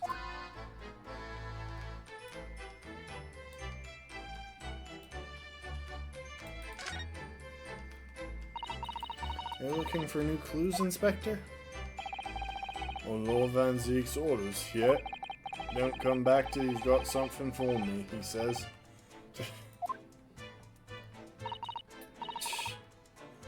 Oh dear, poor you. Yeah, poor me, because we already searched every bleeding nook and cranny of this place. I don't know what he expects, to be honest. Thank goodness for warm chips is all I can say. I could go for some fish and chips, especially an infinite fish and chips dispenser that produces more at a shake. That would be great. Well, at least he's honest.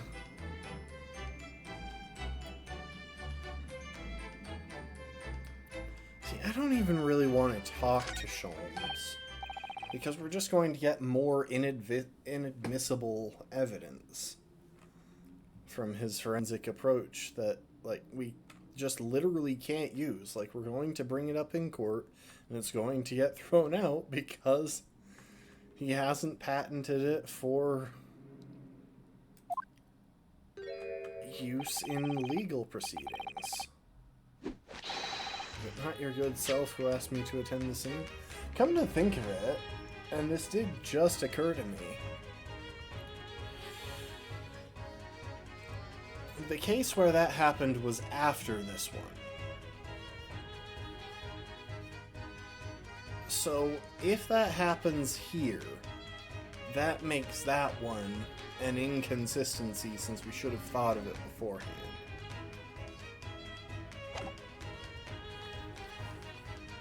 Mr. Sholmes, what are you up to over there? What a question indeed. Was it not your good self who asked me to attend the scene? What are you doing here, Sholmes? What are you up to over there? What are you doing here? Dear me, once a great detective is one's always under scrutiny, it seems. Is now the time, Mr. Sholmes? Are you about to show us your forensic talents in action as you promised? With the greatest of pleasure, my dear madam.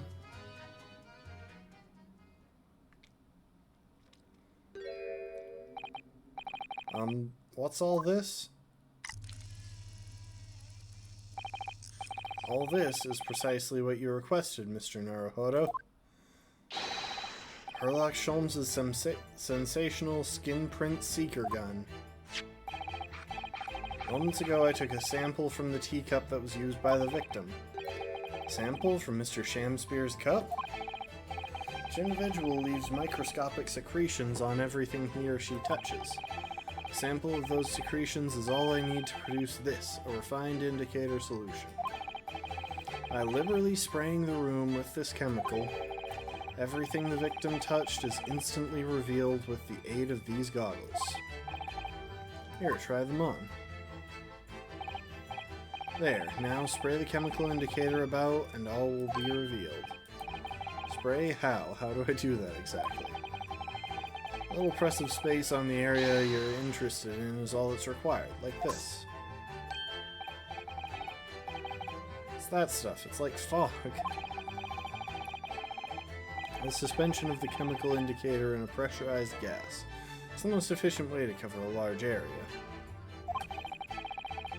That was another invention I discovered incidentally while I was developing this idea.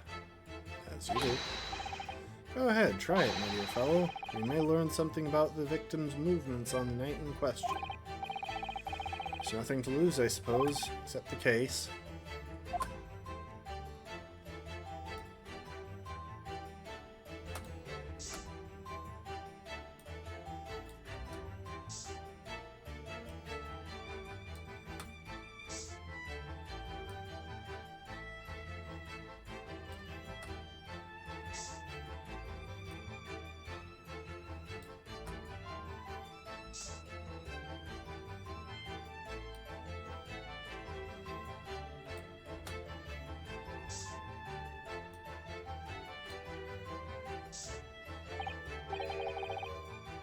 Huh, look at all this here.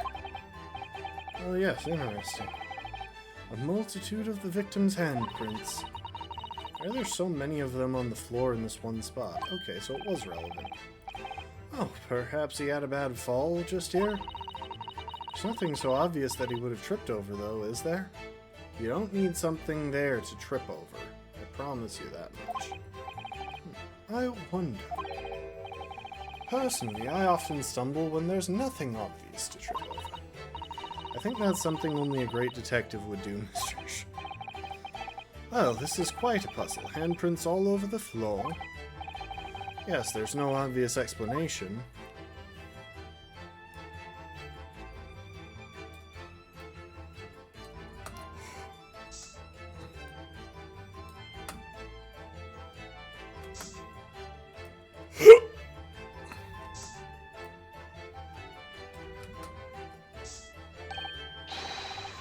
Look, there are dozens of handprints here.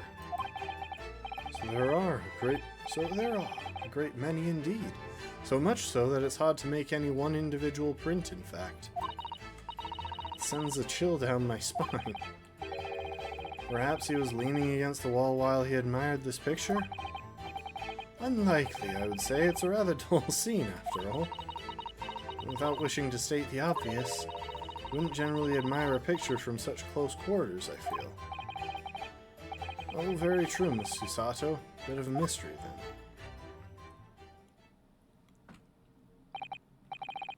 Well, we sprayed Mr. Sholm's amazing skin print indicator all over this room, didn't we?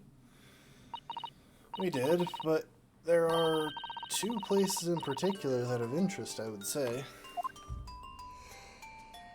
The handprints on the floor there, and on the wall by the picture, you mean? Yes, and I think the floor warrants closer investigation. I won't be a moment, she says as she rips the floorboard out of the crime scene. Ah! What is it, Miss Susato? Did you get splinters? You did, didn't you? Look here, Mr. Naruhodo. One of the floorboards has popped up. One of the... You mean... It's a secret hiding place. Excellent work, Miss Susato. So what do we have here? What are you lot doing? Inspector Gregson. Stand aside right this minute. It's my job to investigate that. No need, Inspector. You continue to dig into your portion of chips whilst we dig around under the floor here. Your fancy talk's putting me off my food anyway, Sholmes. A new bit of evidence is exactly what I need. Wow, a secret hiding place under the floor. What a find. It's not a hiding place you could make use of in Japan. I don't think I could lift a straw to Tommy, Nat. No, I know, but I never expected one of these wooden floorboards to move either. It's got me wondering, what about the wall over there, too? Aren't you curious? Oh! We'll investigate it. I'll investigate it once.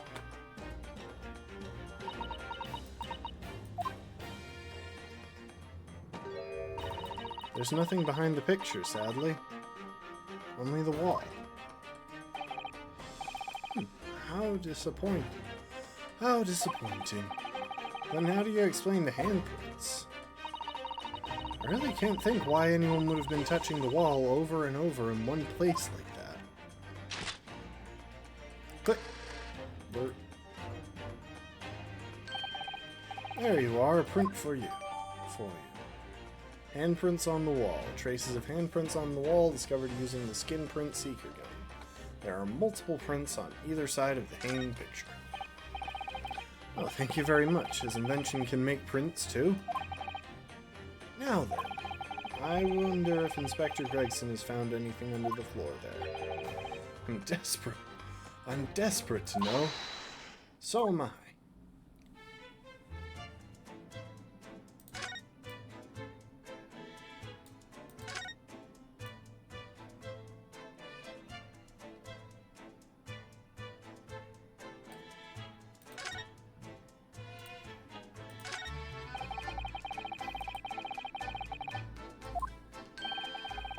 Allow me to ask Gregson now. After all, we're well acquainted.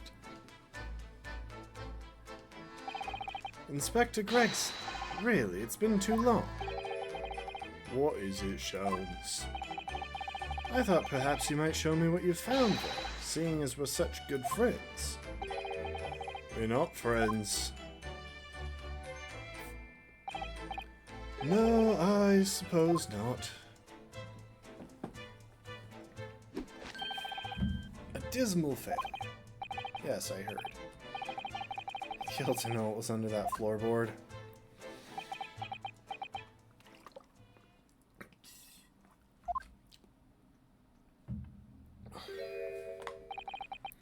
Alright then, fair's fair.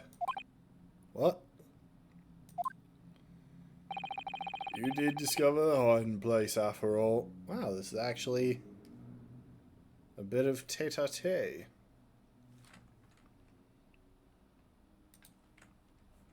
I think I'm using that phrase right.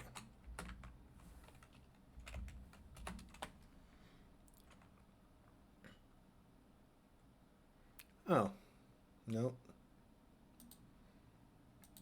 I thought it meant a bit of give and take, but no, it's just a conversation. Between two people, specifically.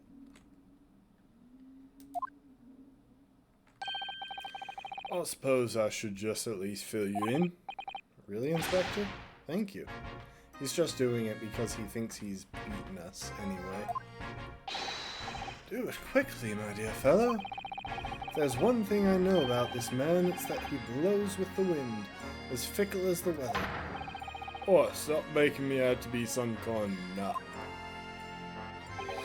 There were 3 items under the floor there. A newspaper clipping, a photographic print, and a tin box.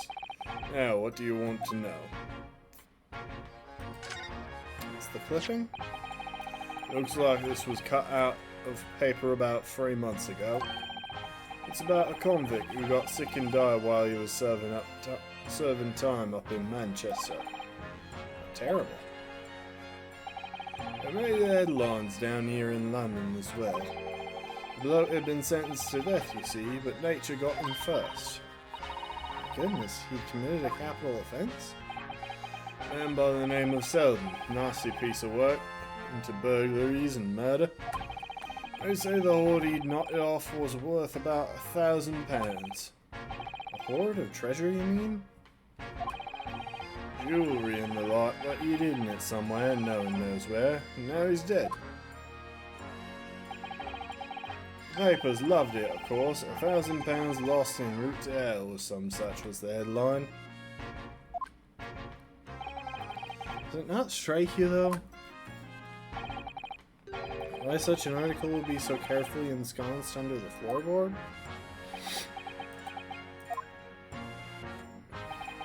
I suppose now you mention it, it does seem a bit odd. Perhaps I'll go over the paperwork we've got on Selden back at the yard. See if I can turn up anything. Capital offender article has been entered into the court record.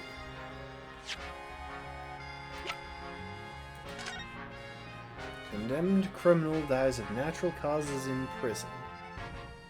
Manchester Strangeways Prison announced the deaths of convicted murderer and burglar Selden by natural causes in the early hours this morning. He had been suffering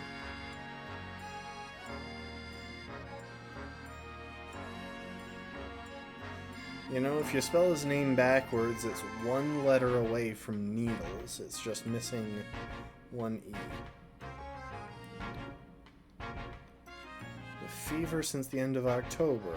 Alerted by shouts of his fellow cellmate, medical staff arrived to find him already dead before his capital punishment could be carried out.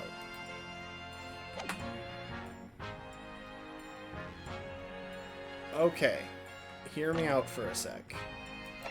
His cellmate, who killed him and is now on the hunt for the treasure that he stole, was found out by someone else and killed. So, this is a photograph I found. Looks reasonably recent to me. That's significant. And do we need to go and talk to Olive Green now? Yes, it would appear to have been taken on the street in front of the house here. And the gentleman to the left is Mr. Garrideb, the landlord, of course. But who's the young man on the right? Mr. Garrideb's son, perhaps? Perhaps. You can take that print if you like. Really? Are you sure? We can presume, therefore, that the yard already knows. The identity of the young fellow, that is? Ah, is that true? Well, it's too bad if we do. Unfortunately for you lot, leaking information isn't one of my pastimes, I say, while I am currently leaking information. And here, Inspector, if I may be so bold as to point something out, pastimes are for one's leisure, but this is for work. All the more reason I'm not telling you. A dismal failure. Yes, I heard.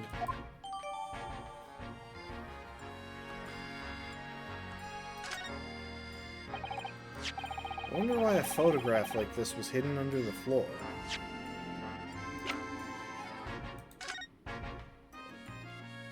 No way to look at the back of it, unfortunately.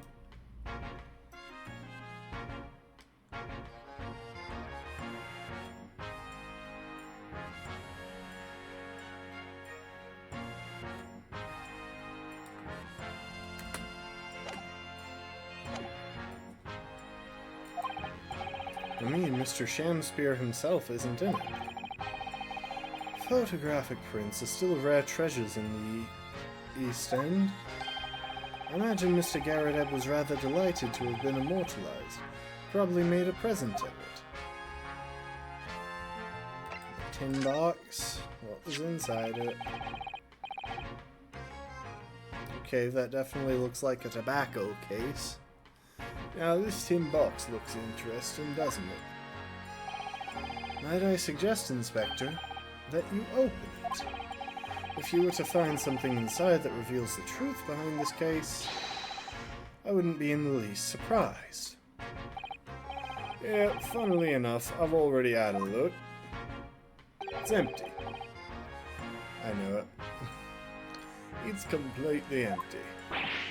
What? Shamspear, give us a clue, man. You didn't even have the chance to utter a word, Mr. Naruhodo. Anyway, at least we found out what's inside the box. Yes, thin air. It's empty, rather like how I feel inside. Is there nothing more to this box, then? I wonder. Do we get to add it to the court record? Finally, the cat! Can we please feed it?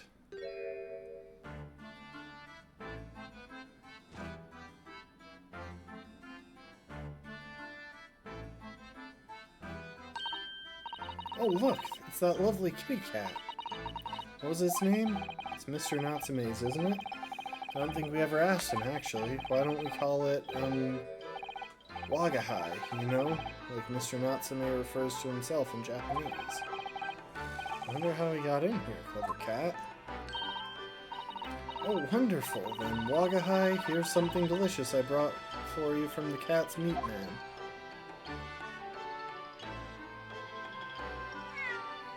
Yeah.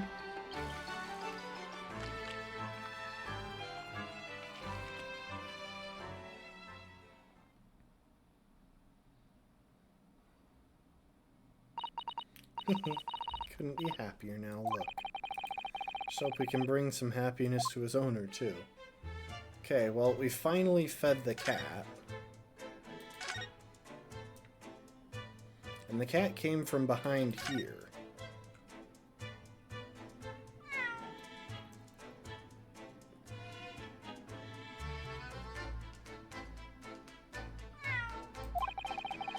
He's a cheeky little meow, Wagahai. But he's so adorable. I'd sit and watch him forever. I think he may not appreciate that after a while. And we have an investigation to get back to.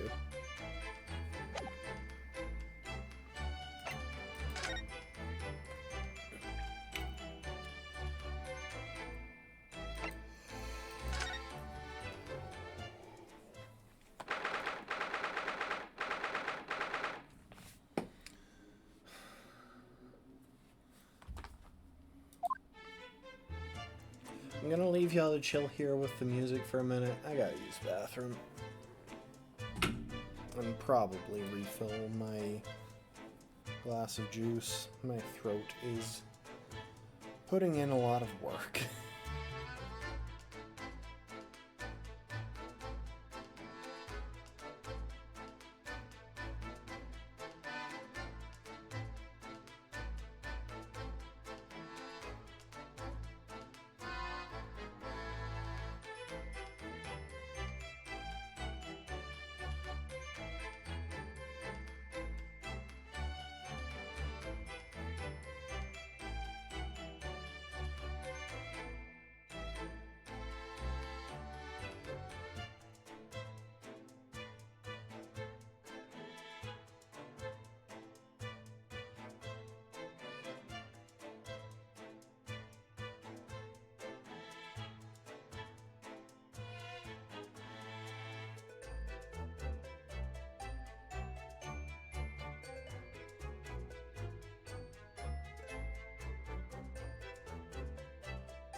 Did I get another apple fritter? Absolutely.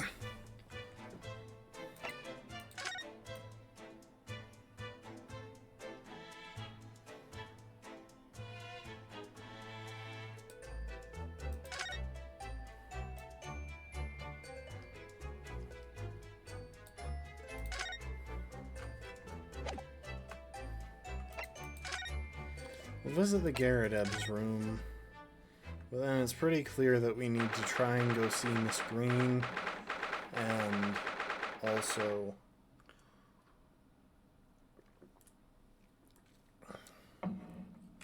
we need to go see Soseki-san in his prison. Mr. Gyarados appears to be out. Oh well, I suppose we'll just have to come back again later. I don't think anything has changed. I mean, everything will have changed a little bit because we don't have him here to comment on stuff. Oh. Well, that saves time.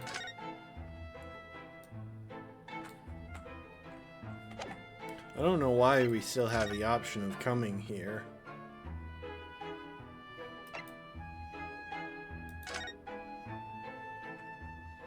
If he's out, like...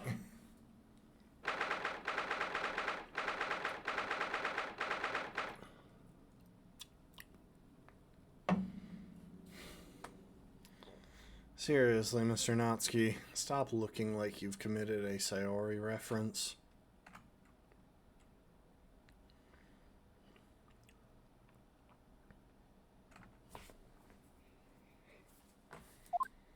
Cell 9. Oh, Mr. Natsume is back. So he is. Mr. Natsume, hello.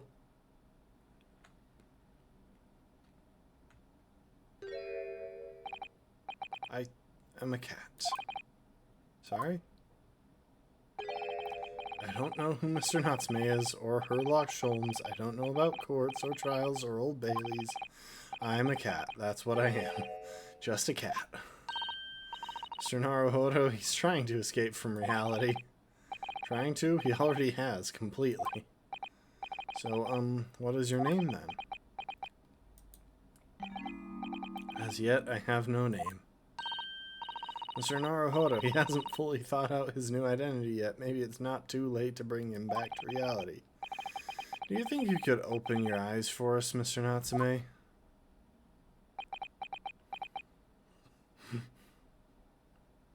Honestly, though, he's been accused of attempted murder twice this week.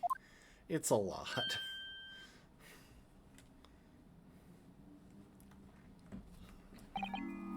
I am not a cat.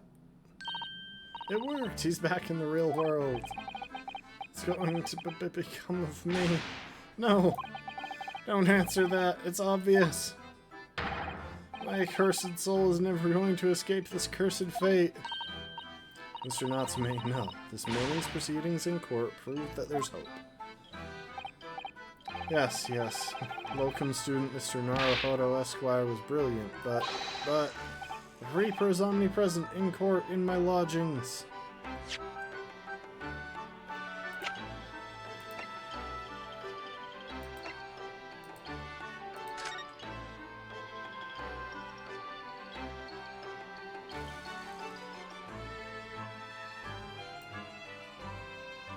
We're definitely going to understand this soon enough. Well, at some point in the process, we're going to have an explanation for it.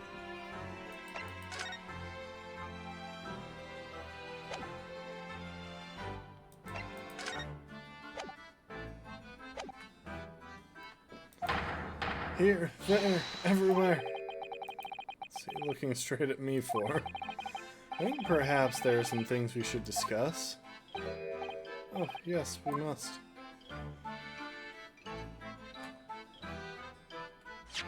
Let's drop a save real quick.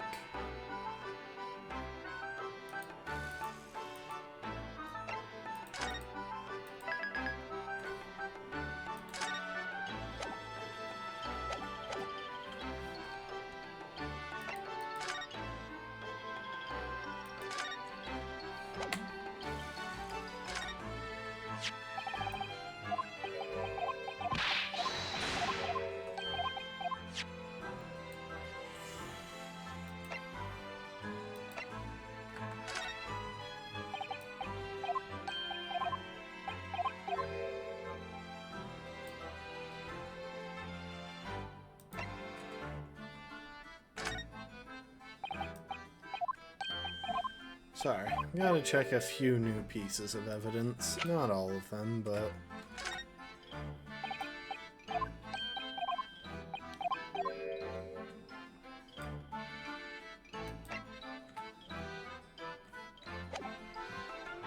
I guess there really isn't anything new to show him.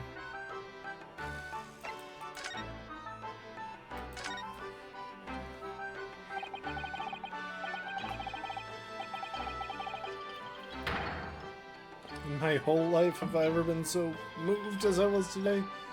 No! Of course, I cast my mind back. There were perhaps one or two other occasions that moved me more.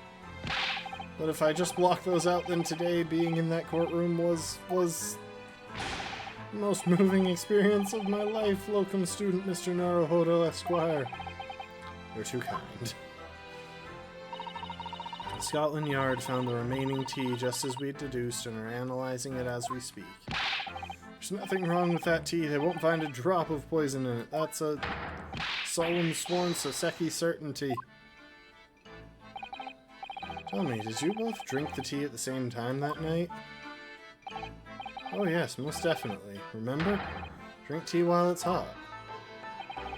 We both poured it down our throats like it was a hot bath for our bellies. And at the time you were both completely fine. Shown by the fact that he and Mr. Shamspear then engaged in the Romeo and Juliet match. I suppose the focus of tomorrow's proceedings will be how the poison was taken by the victim.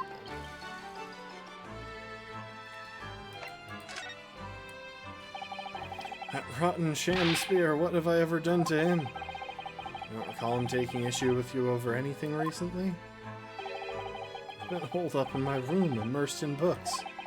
I don't recall anything. Anything at all. Right. But what I don't understand is why he didn't let me know sooner. Let you know what, Mr. Natsume? About the soap, of course. What else? Oh dear. Are you struggling with such a meager stipend? Of course I am. If I had money, I wouldn't have chosen to live in a cursed existence in such accursed lodgings. Oh yes, you said it's because the place is cursed that it's so cheap, didn't you? Exactly, especially in the room that I rent. The spirit of that capital offender who lived there still haunts the place, and it's trying to kill me. Yep, it's all adding up. I ask locum student Mr. Naruhodo Esquire that the next time you visit me, you bring scores of super soft soaps. So yeah, the question of the capital offender. I mean, I think it's pretty clear that that's going to be this guy, or a guy from this article maybe. Like, it's kind of hard to piece it all together. We definitely have some missing clues, but...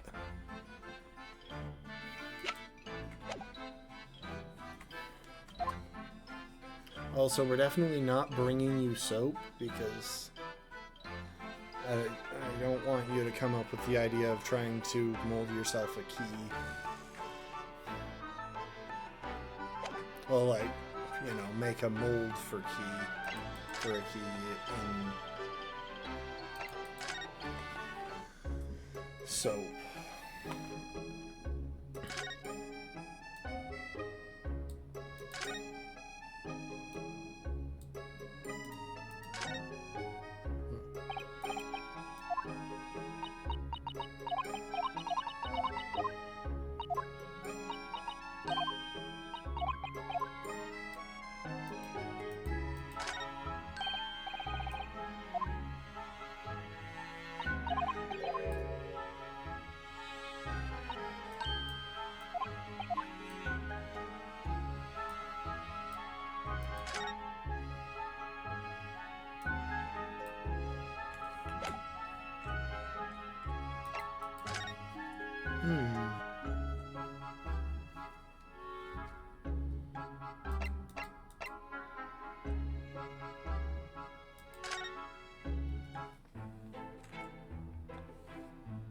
Not here.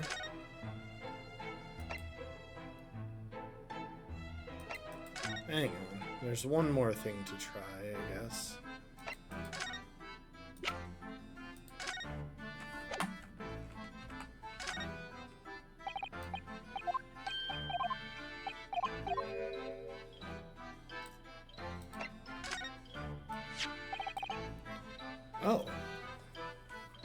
What's this? It's a newspaper cutting that we found in Mr. Shamspeare's room. Ah, so he knew, did he? Sorry? About this man, Selden. Convicted killer and the evil spirit behind the curse that afflicts my lodgings. What? It's already taken one young man's life, and now it's trying to take the life of another. A miserable, mustached, much maligned Japanese man.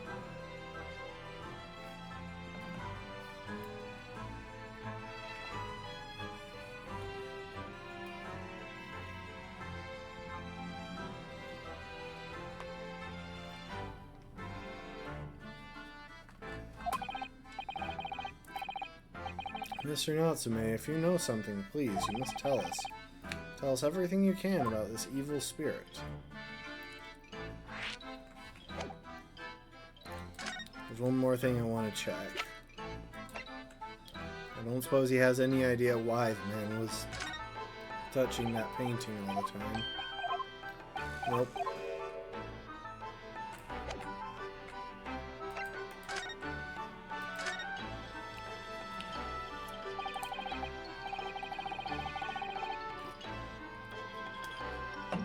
The truth is, I didn't know the details myself until very recently. That Selden man was arrested about a year ago now. At the time, he was hiding out in lodgings at Mr. Garrideb's house. What? He lived where you do now? That's right, yes, exactly where I live now. So is the suspicion that he hid stuff in the building? Is that why... Is that why William Shamspeare got a place there, was to try and track down clues about where the guy had hidden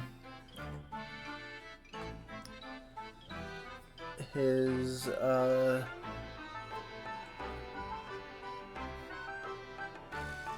thefted items?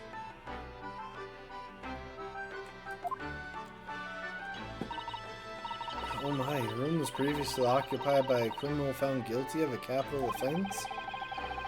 But before a sentence could be carried out, he died in prison. That was about 3 months ago now. And that's when it started. The curse? What really is this curse you keep mentioning, Mr. Natsume? It's already caused one death a few months after the criminal passed away in prison. A man died in the room. The man who rented it after Selden, in fact. Poor lodger, he was found dead in mysterious circumstances. The room was locked from the inside. Locked from the inside, exactly like the case we're dealing with now. So that's the convict's curse, is it? Yes, well, that was the start of it.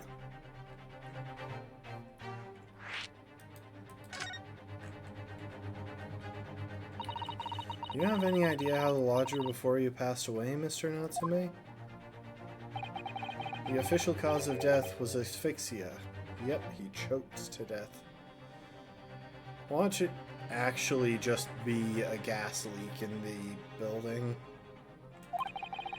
When they discovered the body, the room was full of gas. Gas?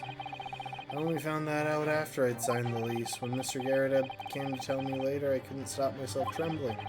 In fact, if I'd known beforehand, I'd probably have been too scared to take the room. Landlord's lease, luckily legal. Lucky for Mr. Garrideb, maybe, but not so lucky for poor Mr. Natsume.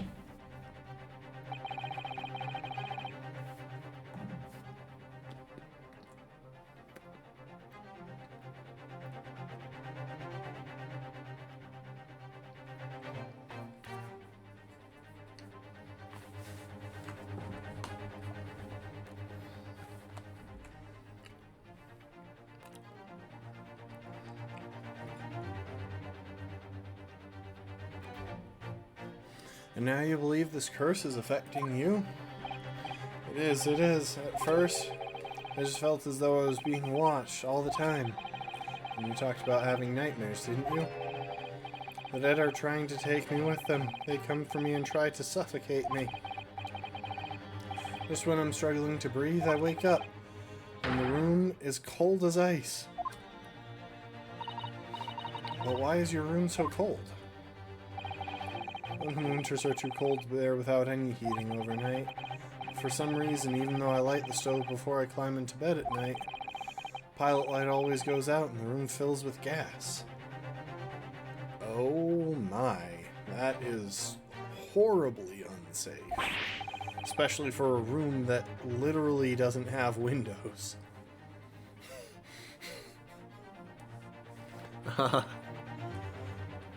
Holy building codes, Batman. Well, that's terrible. That's exactly the same situation as what led to the previous occupant's death. Then there's what happened to Mr. Shamspeare last night when he was mysteriously poisoned. There's clearly more to that incident than can be explained by a curse, though. Whatever can be the cause of all these strange happenings in Mr. Garrett Ebb's rooms? Can we please go to Mr. Natsume's apartment and look around?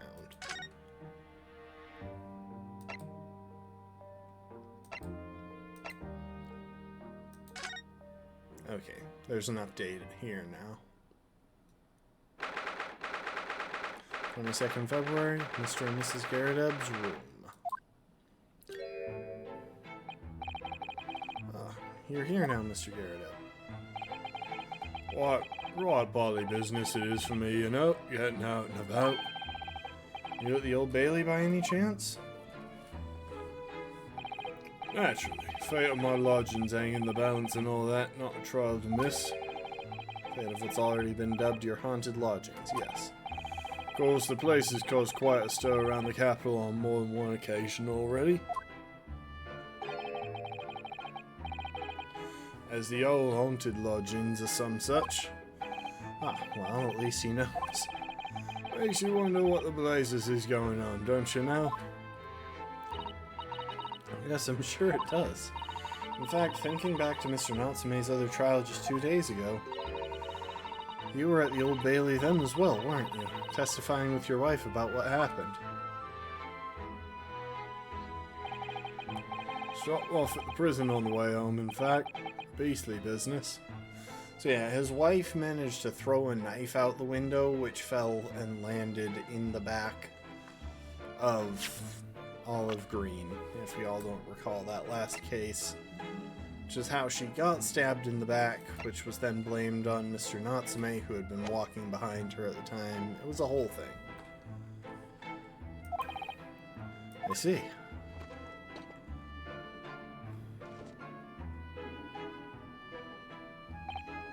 So, what brings you to my haunted abode today? Right. Today, eh?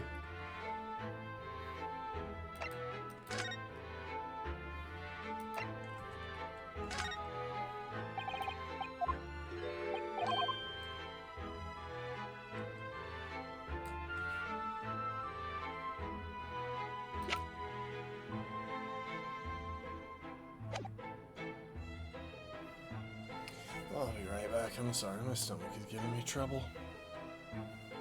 We might call this one mid-investigation. I know I haven't been streaming that long. I got started late, but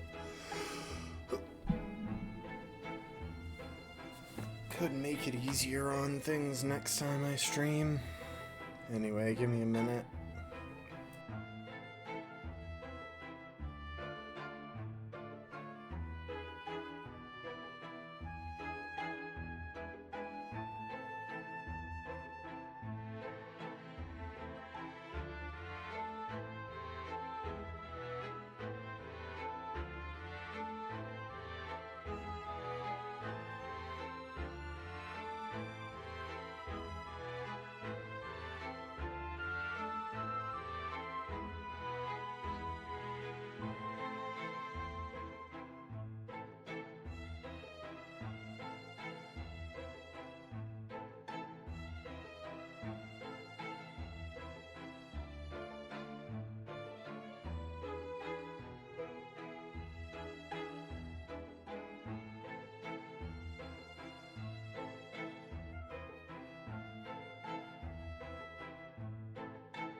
folks, I think I might call it there today. My stomach's not happy with me.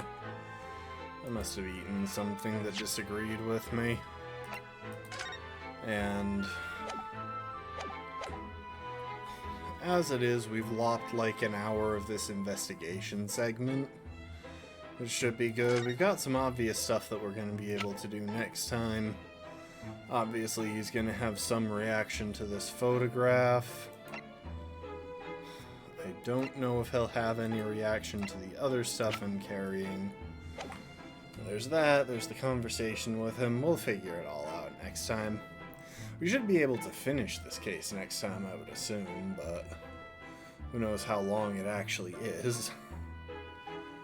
Anyway, I don't know when exactly I'll be able to stream again. I don't think I'll be streaming Monday night, so it might not be until next Friday, which sucks, but it is what it is. And there wasn't anyone to raid when I was on Twitch to monitor the stream from my phone. Oh, I should turn off BRB. So yeah, I think we'll just call it there. Do appreciate y'all joining. I love these games. I really do.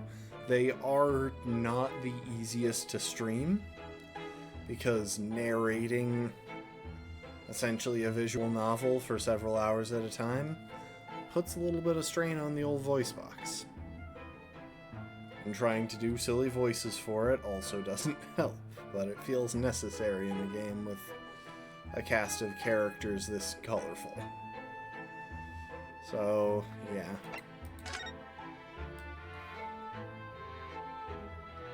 I think at this point now, yeah, all of the examine options are gone.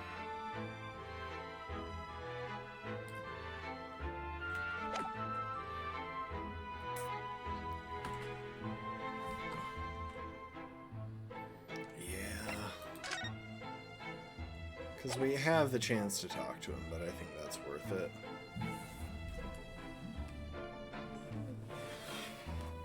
Okay, we'll show Umbreon on our way out. Thanks for the redeem, Rafkin.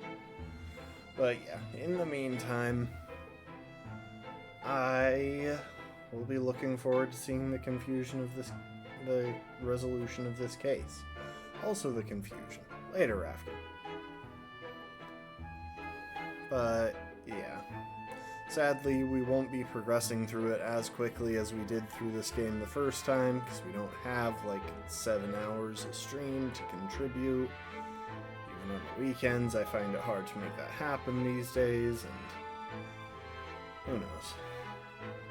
I should be taking a couple of weeks off of work at the end of the year just to get through my use or lose, so in that time there's a good chance I'll be able to clear a bunch of there's a good chance I should be streaming a lot. Look at the little guy.